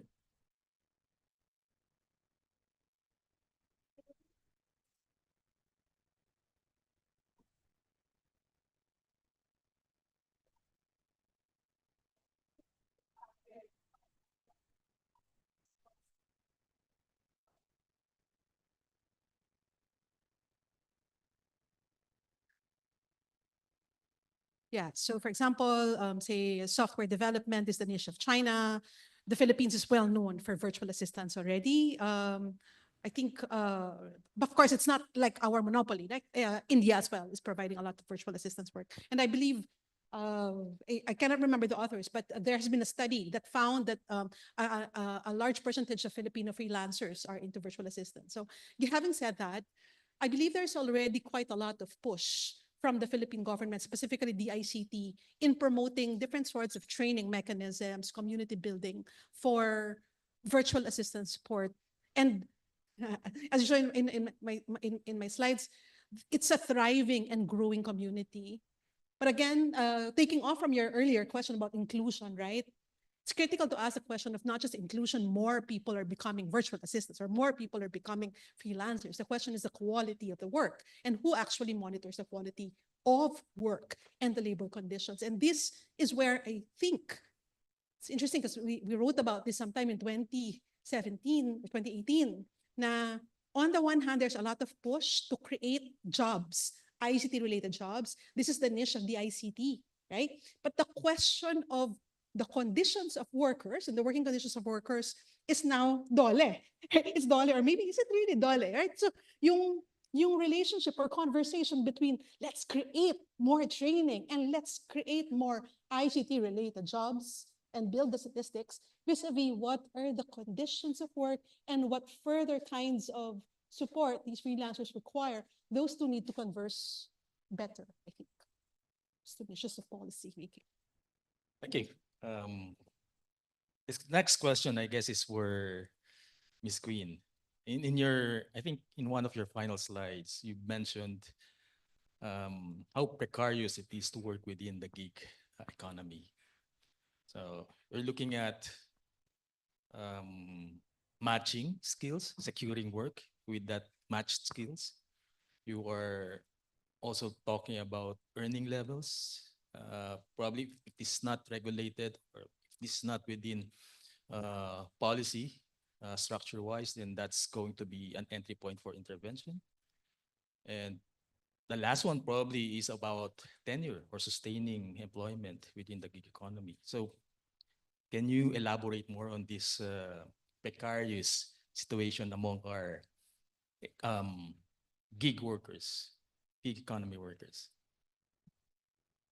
So the precarious nature of online work is not necessarily bad. So it depends on the online worker if they are in the low level if they are providing low value added or high value added services.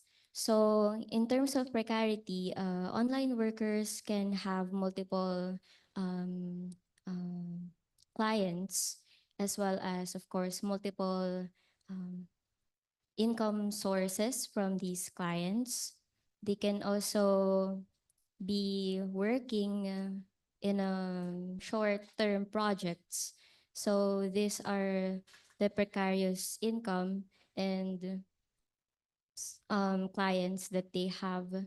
The issue that comes with it is especially for online workers who are in providing low value added services, because they might find it difficult to sustain their income. And at the same time, we have this social protection that are contribution based. So if they are not eligible, if they were not able to commit with the requirement for gaining benefits, they're not eligible even if they are members of social protection schemes. So they are not automatically able to get the benefits when they need it if they cannot pay for a certain period of time. All right. I think that question is also related to a question raised by one of our online participants. No, Marnie Garbo from San Pablo City Water District actually was interested about your response on protecting online workers, no, in terms of welfare as well as security of tenure. So that was part of the question I raised earlier. I guess all of these are related to how competitive our Filipino workers are in terms of the gig economy. Probably another related question to that would be, are we looking at similar issues with regard to our traditional labor market? You know, matching skills, security of tenure, as well as the capacity of our actual workers. No? In this case, we are looking at an added dimension to their supposed competencies, which is they have to be digitally competent to work within the platform setup, or in a more advanced arrangement, have their own platform independent gig. You know. Can I ask Ms. Mira for a response? In terms of that question, I think where issues are still the same with traditional employment. There are also issues of security of tenure, working conditions, working hours, and even occupational safety. Even in traditional employment, these are just few issues and concerns, even in collective organizings. But the issues it's just still the same when it comes to gig economy, only that it added another dimension. I don't know if that is a dimension. There is the platform. So kumbaga, ano siya, it complicates the situation. A complicated situation added another complicated situation. So, but the bottom line is, though it creates opportunities, we recognize that it creates opportunities, but at the same time, we have to ensure that workers involved in the gig economy still enjoy decent work. So they would able to have um, uh, opportunities for skills upgrading, opportunities to organize themselves. I think some literature said that though these workers are very dispersed, organizing them into a group is very hard. But I don't think it's very easy. Even the Facebook groups, it's like a collective group for them. It's also a support mechanism for this type of workers. They exchange thoughts, they exchange their views about their work. And one also it's occupational safety. Safety is another thing. So in traditional employment, we always say, how would we ensure that our workplaces is safe? And at the same time, in this gig economy, especially on riders, since the workplace is vast, they they work on roads. One issue is how would they free from accidents, or is the environment kumbaga hindi sila attractive to accidents. And even sa mga web-based on mga work from home, are their clients or are their yung mga clients nila, are they also educated on even yung mga ergonomics, mga ganyan. So I think we're still facing the same issues. Nag-add lang yung layer ng may platforms, may mga ganyan. So ayun po. Thank you. I think a good follow-up question there is for Dr. Cheryl to answer. You've mentioned that added layer of competency. Would that be a deal breaker, for example, or would that add to that issue about inclusivity? Because that's a barrier. So, Dr. Cheryl, would you have an answer to that? I guess it's also similar to the traditional labor market because we've been heralding digital literacy among our local workers, right? As well as them being more attuned to newer technologies. So we're moving towards that, Dr. Cheryl. Yes, kind of a holistic kind of a literacy, but of course we cannot just put it on the worker, right? So parang trying to connect the first two questions. Why is it precarious? Even in the face of agencies, some of them are thriving.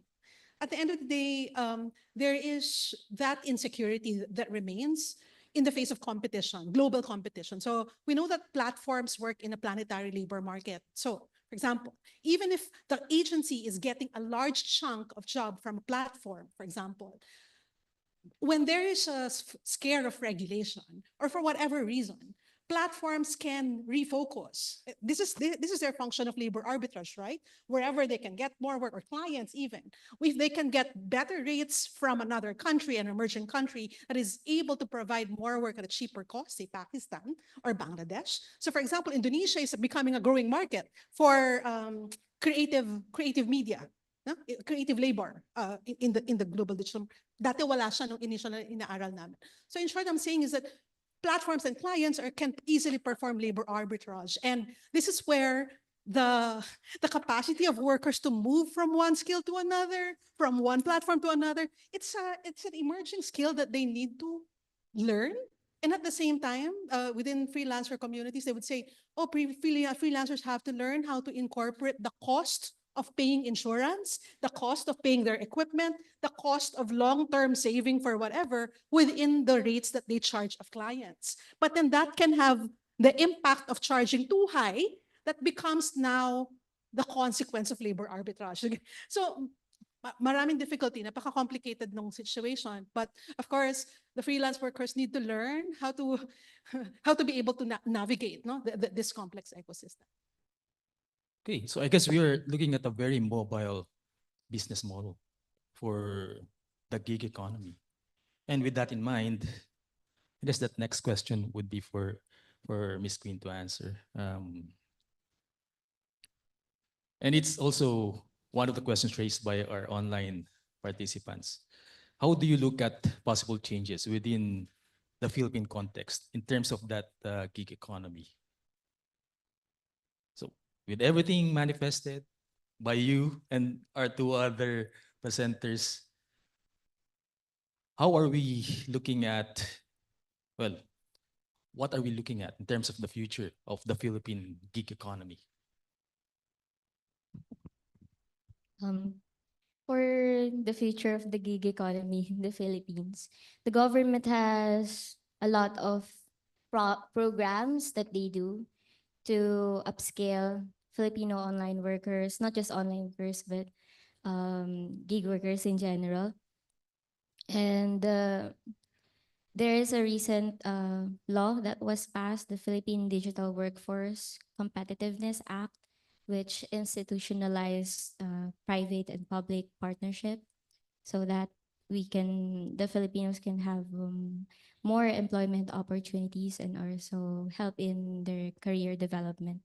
So the country is recognizing that the gig economy has improved the productivity, especially during the COVID pandemic. And we can see that there are also proposed legislations that aim to extend the basic rights, um, specifically the labor code, to other workers, such as the informal workers and freelancers, which may also cover online workers. And there is also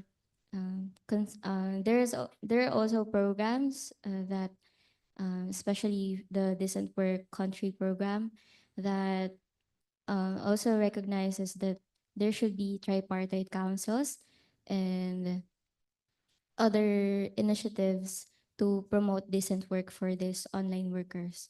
So the most important thing, I guess, is the continuity of these programs and initiatives because their goals are promising, but the most important thing is that we follow through with this and we monitor and measure the the reality against the expectation that we want to expectation or objective that we want to achieve.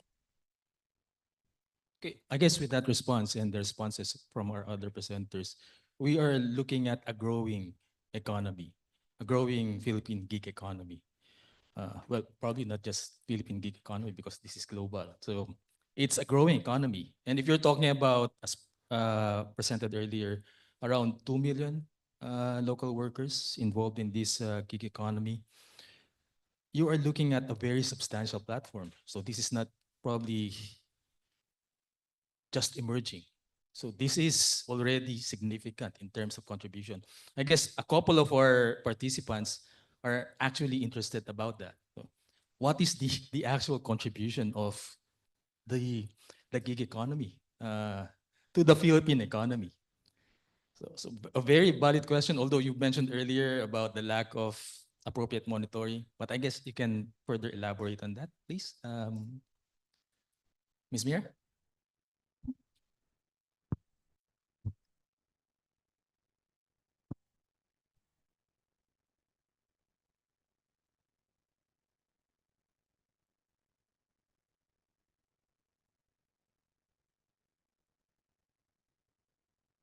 there is a recognition that gig workers are there and they contribute. They contribute, but right now there are some maybe now what as researchers and even our policymakers, we are being challenged since there are some, sabi nga nila, they are invisible eh. So right now, siguro one initial, one proactive na measure is those invisible, quote unquote, gig invisible workers, we could encourage them to be visible. So they register on, since they are, kasi nagre-register naman sila sa platforms eh, but they also register as self-employed sa mga social security agencies natin. Hindi natin alam, baka ito ay gig worker yung kanyang income. So I guess right now we are being challenged na itong mga invisible workers na ito is to make them visible. So how could we make invisible? Marami tayong, yun nga, may mga sinasabi si Ma'am Queen kanina, maraming mga opportunities for them, upscaling, training, so they could access on that. So one avenue then yung mga representations, there are nabanggit ni Ma'am kanina yung sa presentation niya, there are different groups of freelancers, the FOPSCO, and even sa mga Facebook groups, yung mga FH moms, then even the riders, they have this group of so unti-unti na rin silang nagiging visible. So I think that's one direction din na we encourage them not to be, para ma-recognize rin natin na meron silang contribution, and at the same time, ano rin ba yung mga policies for them, kumbaga, tailored din for their needs and tailored din dun sa kanilang necessary protection na kailangan ng mga this type of workers. Okay, probably a good question after that would be, again, jumping to discussions toward us coming up with proper policy on the local gig economy. And I guess in one of the slides, if I recall correctly, there is no thumbs up for policy-related intervention from DOLE. So that's a big gap, I guess, and that's generally recognized as one entry point for intervention. You mentioned as well that bills are being heard in Congress right now, and hopefully they pass the soonest. But while waiting for those, what can we do aside from what Dr. Adora mentioned earlier about the low-lying fruits, about circumventing with administrative orders or circulars from our executive departments? What else can we do? And that really is to protect our gig workers. Dr. Chair, would you have an answer to that? I guess at the top of my head is to be able to identify worker needs in relation to where they are within the ecosystem. And so, for example, I remember way back, no, sabi nila, yung virtual assistant, actually, agency din siya. Kaya lang si virtual assistant, ginagawa niya lahat. Right? For the same, all the jobs, gagawin niya mag-isa. Versus if you get that capacity or fluency of the entrepreneurialism, you can actually set up an agency, get more rate or pay for the same amount of project, and then cascade it to many other people. Essentially, you're becoming a project manager. Right? So project manager is becoming kind of a mobility pathway for many virtual assistants. And so that's an example. How could we push it within the global economy? Maybe project management is a pathway as a niche where they can command better rates. And of course, we already know software development is commanding more rates vis-a-vis AI data workers. So for example, in the context of AI data work, naka-spotlight na naman yung Pilipinas. Why? Because the Philippines is providing the low-scale AI data work that companies, AI companies are farming out through platforms, for example. And so, kasi nga, wala siyang control over the nature of the work, the pay is per trickle, ganun, no? So again, the question is, what is the possibility of moving towards, for example, more AI software development? Because the question always is, there is a demand for such kind of a work in the face of so much unemployment, so much underemployment. So it is creating work for mothers who have no other work. In our interviews, AI data work is creating work for a lot of mothers at home who have no other recourse for work, even for children, even for people with disabilities. So it's creating opportunity for others, but not necessarily the most uh, kinds of opportunities that have labor protections. But people end up with them because they have no other option. So how can we, holistically create better options so that the Filipinos do not have to settle for such kinds of work? Okay, so I guess those work and those options that are being created contribute to how complex the ecosystem is. And I guess your earlier recommendation about mapping the ecosystem really is very important. For the next question, I'll be opening the floor for a question from one of our face-to-face participants. Yes, please. And please state your name and affiliation. Hello. Yes, good morning. I'm Lights Meloria from the International Labor Organization. I really appreciate this forum. Having this, we are about to do the platform economy survey with Dr. Umarani in the next few months because this is in preparation for decent work for the platform economy international labor conference in June next year. No, just a few questions in summary of the three presentations. So we were there at the platform network, Philippine Online Conference, FAPSCon. The names have changed. FAPCon. Yeah, I was there from the first conference. One question. From the research that you've done, kasi we've met the enterprises, the ones who own the freelancing, freelancing agencies. I wonder, from your research, have you found any organizations of these agencies?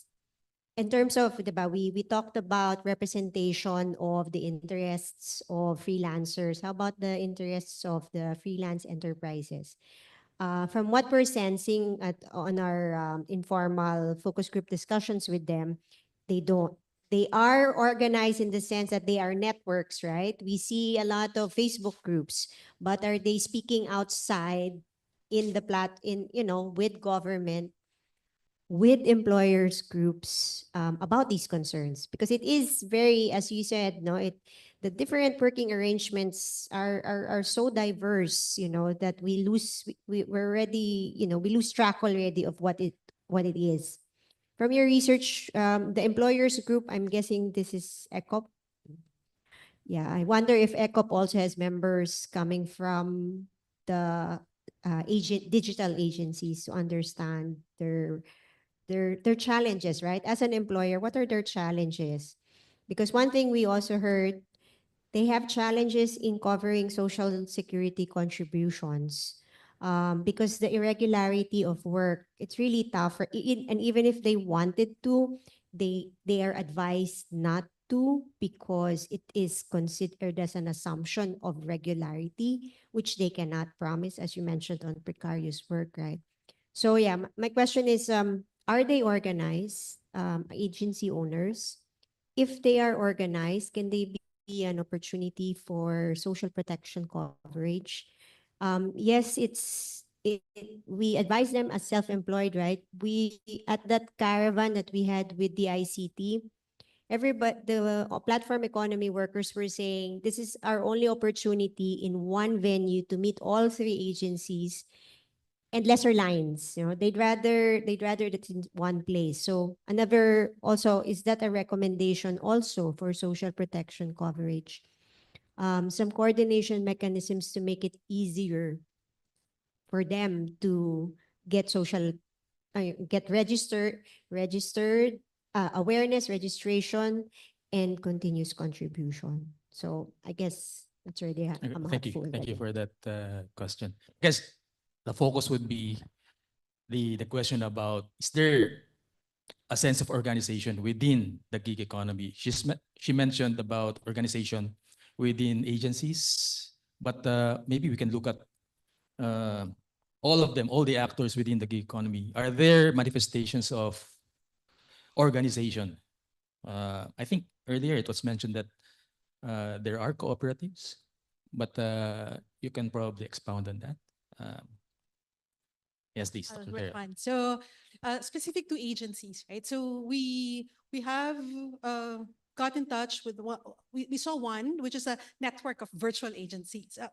Virtual assistance agencies. But my understanding is that because some of the agencies, they have similar roots. So for example, they evolved, but they actually were trained by the same coach. Diba? So they have natural affinities, or sometimes some of the leaders belong to the same province. So they have natural lineages or networks. But I think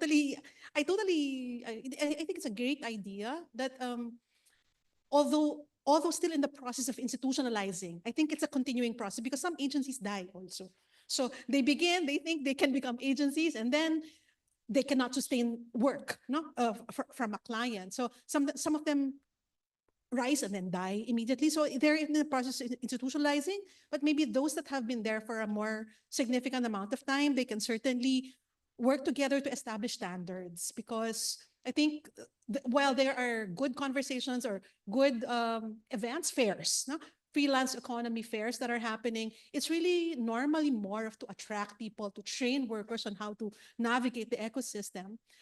But setting the standards of labor protection, like agencies need to make sure that they're able to provide the social security support or ensure a particular threshold of income or something like that. I don't think this is at the forefront of the conversations among them yet.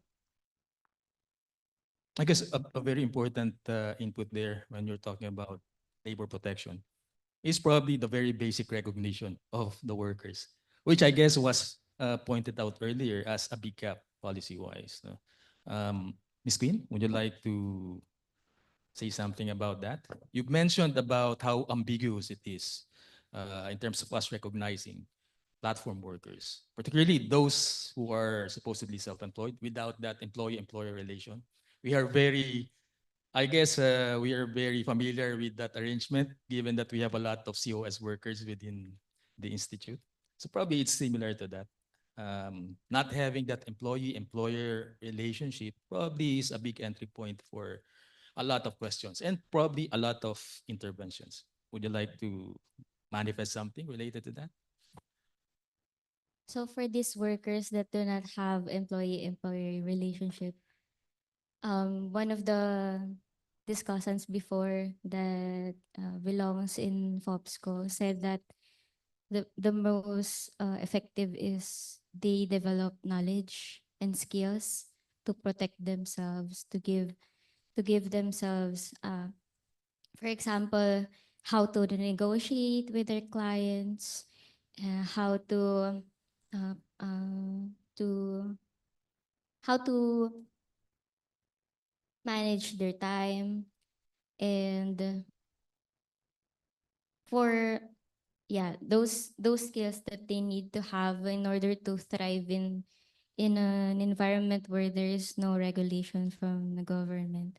And for the ambiguity of employment status, even if the government doesn't have a specific category for them, they can still contribute, for example, in social protection through flexible categorization. Although there's an issue with, just like what Miss Mira said, that if we continue to have that category, we will not be able to pinpoint who are the online workers, because the usual category is just for example, self-employed and voluntary members. So there there exists the ambiguity that even though we can recognize them that they're online workers, in paper, they cannot still be identified. And for what Ma'am Cheryl said, that in categorizing these online workers, they need to be needs-based solution. But then again, it depends on what will be the proposed solutions to map which categories um, would best identify or uh, categorize these online workers? Okay, I think I would like to ask again our face-to-face participants to please ask a question. Yes, please.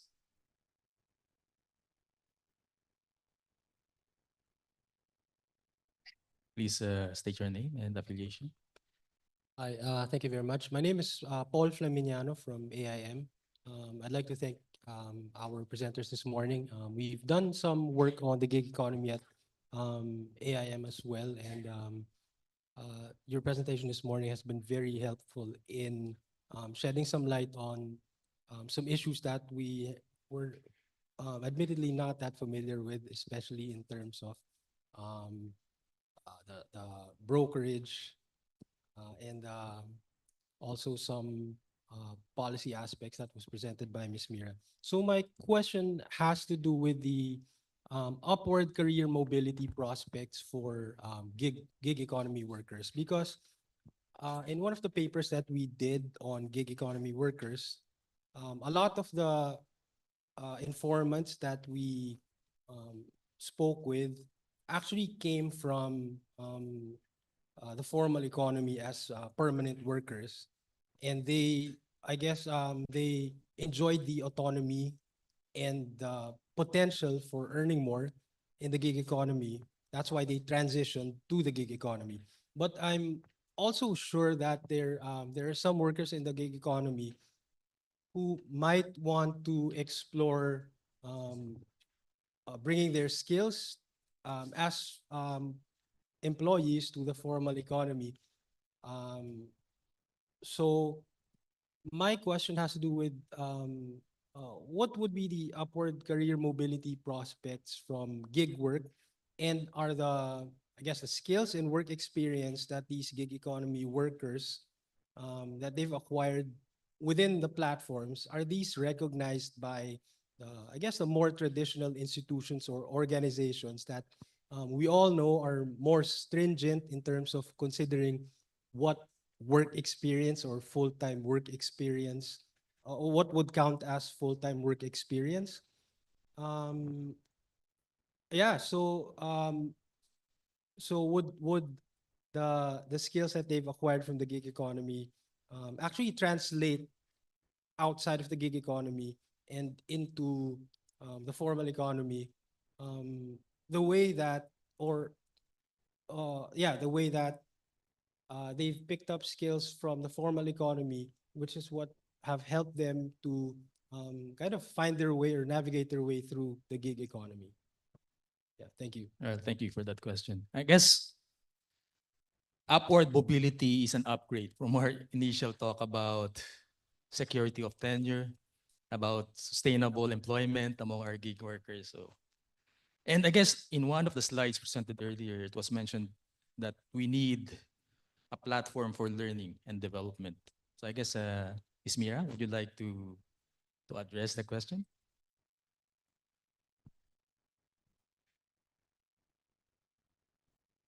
I think the upward mobility in terms of skills is very open for those who are in web-based.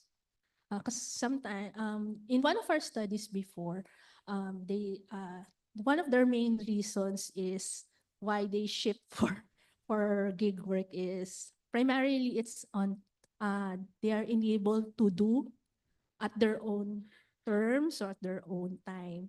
So for them, the upward mobility is their chance of them not being boxed through traditional employment or traditional office. So I think that's one for gig worker, upward mobility is very kumbaga malaki yung chance niya pag sa mga web-based. Kasi from web-based, they will, sometimes hindi lang hard skills yung na-acquire nila, even soft skills. We have interviewed na sabi niya, it enabled her to have time management, effectively time management, and though kahit na yung client niya is abroad, They have said that. And even there is a recognition on the part of the worker that I need to upscale my skills. Hindi lang ako click by click, hindi lang ako tungkol sa encoding, or any other typing jobs. There is a recognition on the part of the gig worker that I need to upscale my skills. They acquire training rin on even sa mga layout, may mga ganun. So it opens them for such skills. But at the end of the day, I remember there are gig workers na though ang sinasabi nila is they don't want, I don't know, they don't want to go back on the traditional employment. What they would like to look after is to be an entrepreneur. So I think that's one. I think it's one interesting insight that one gig worker that she shared. Hindi niya tinitingnan yung sarili niya as a worker. She thinks of herself as an entrepreneur because she's scaling. She's like selling her skills. So yung skills niya yung kanyang nagiging puhunan para makapag-attract pa ng mga kliyente. So I think that's one in terms of question.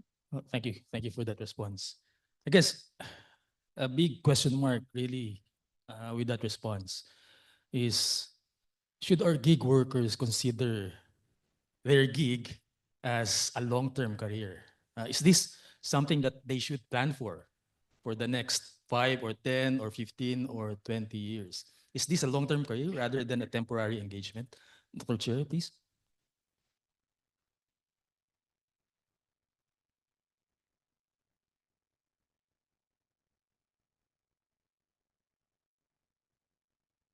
They treat platform work sometimes as a long-term thing. Like they really don't want to, they just want to progress and become businesses, but some are just there as a parking lot. So I am I'm still waiting for an opportunity for other kinds of regular employment.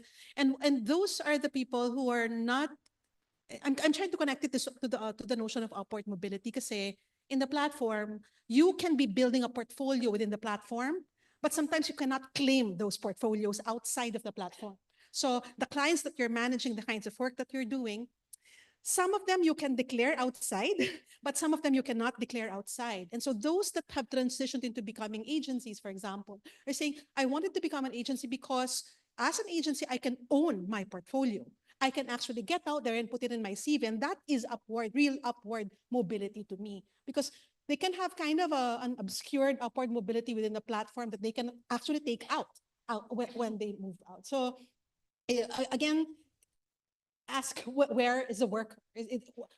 This is worker seeing this is a parking lot as a long-term kind of a thing, and then strategize the upward mobility opportunities, support structures in relation to that. Thank you. I guess we've had very interesting exchanges, and that's the benefit of having a lot of time dedicated to the Q&A section. Unfortunately, we've run out of time, although I think we still have several questions that should be asked. So probably after this engagement, we can still refer the questions to you guys. So before we close, may I ask our presenters to manifest their final statements. May I start with Ms. Mira? Final messages? In the department, what we always advocate is for decent work. So regardless of what type of work is this, whether it is digitally enabled, we should still ensure that the work is decent. And it doesn't only an opportunity for a worker to earn, but also the worker has an opportunity to upskill his skills, and even has an opportunity to organize themselves, and kumbaga meron din siyang adequate social protection. So at the end of the day, whatever work is that, whether it is digitally enabled, we should ensure the work is still decent and safeguard the workers' rights. But also at the same time, without stifling yung potential for these platforms, they still should open for innovations. Thank you. Thank you, Miss Mira. Miss Queen?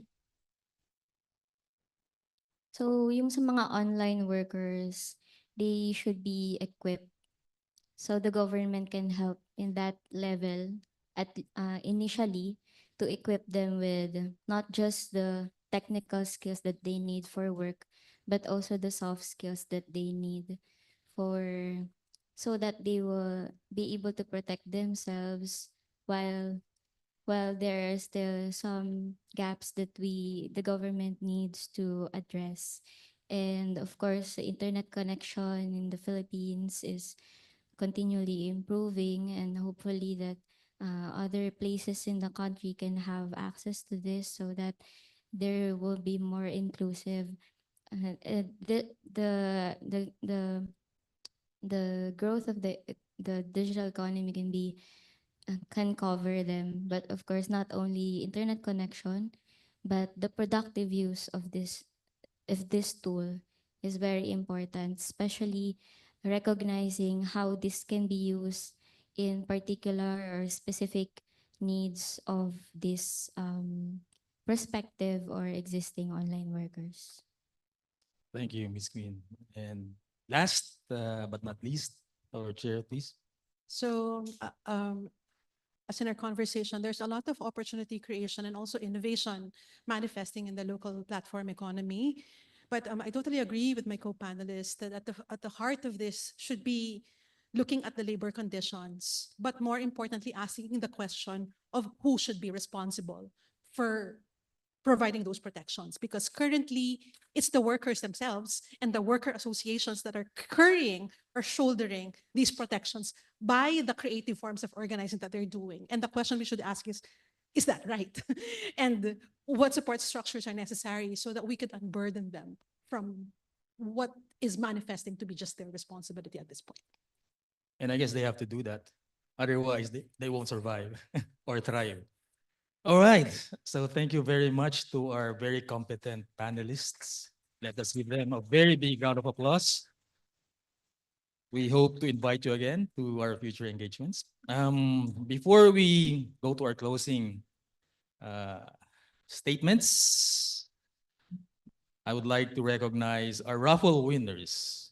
So we have 3 on-site winners, 2 from Zoom, and 1 from Facebook. On-site, we have as our winners, Ms. Abigail Monzon from NTRC,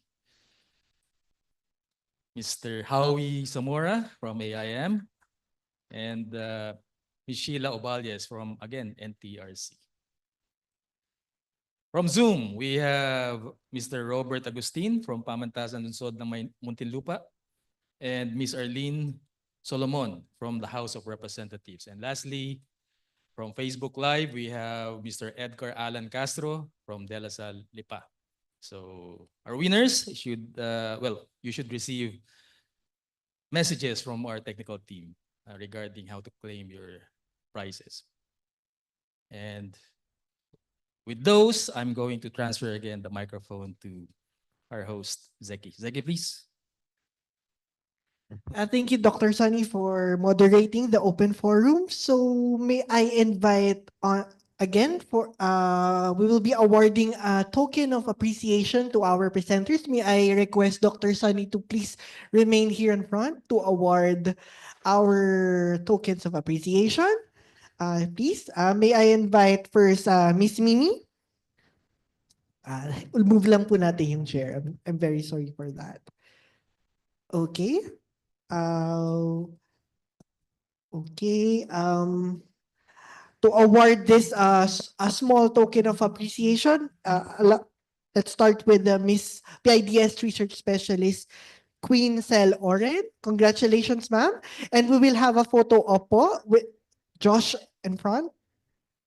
Okay. Wala siya. Okay.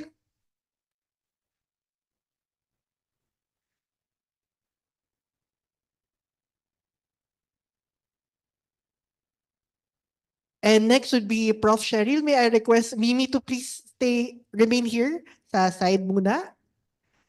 And then we'll have a group photo. Okay? Thank you, Prof. Cheryl, for presenting her study, Digital Labor in the Philippines, Emerging Forms of Brokerage, during the SERPI Knowledge Sharing Forum on October 28, 2024. And lastly, Ma'am Mira from Dole ILS.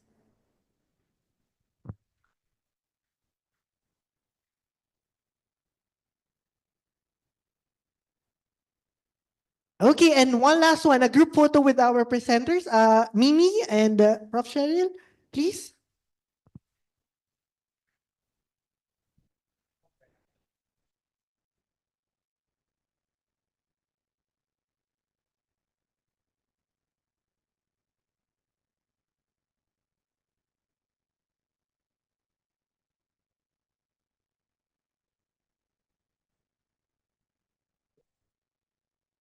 Okay.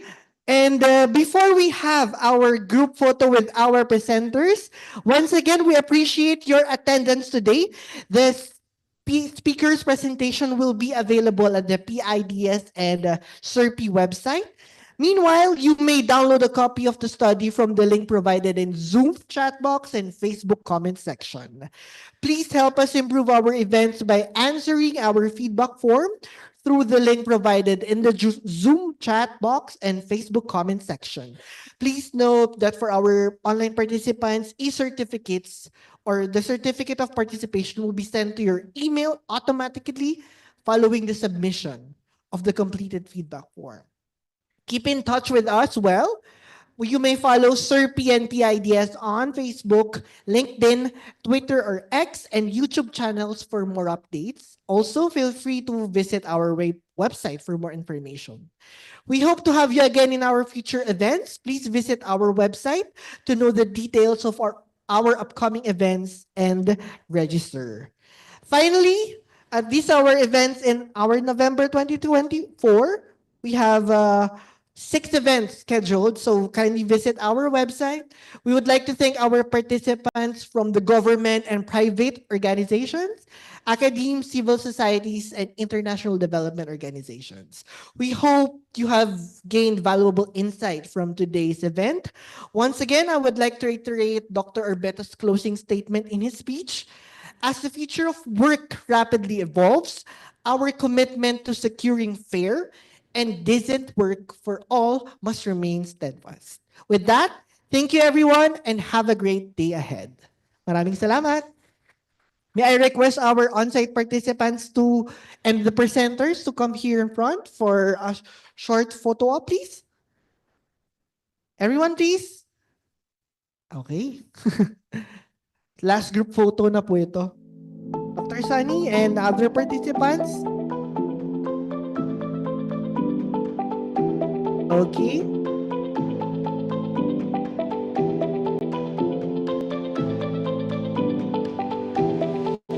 Okay, dito po tayo. In the center. Dr. Sunny. Okay. Okay, and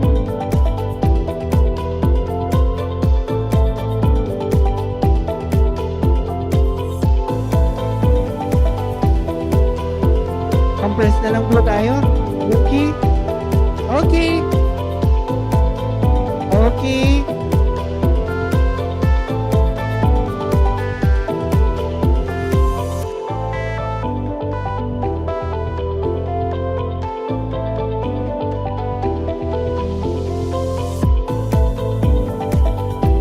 Thank you so much, everyone.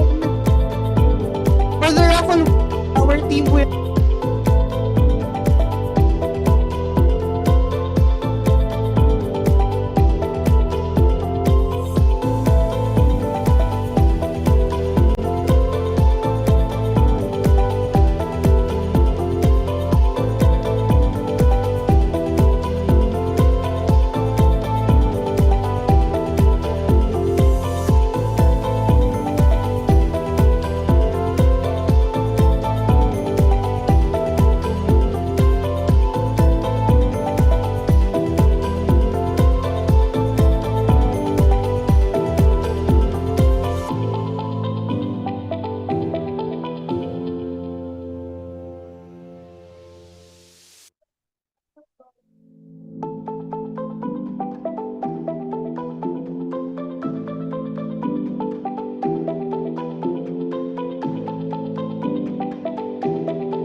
Recording stopped.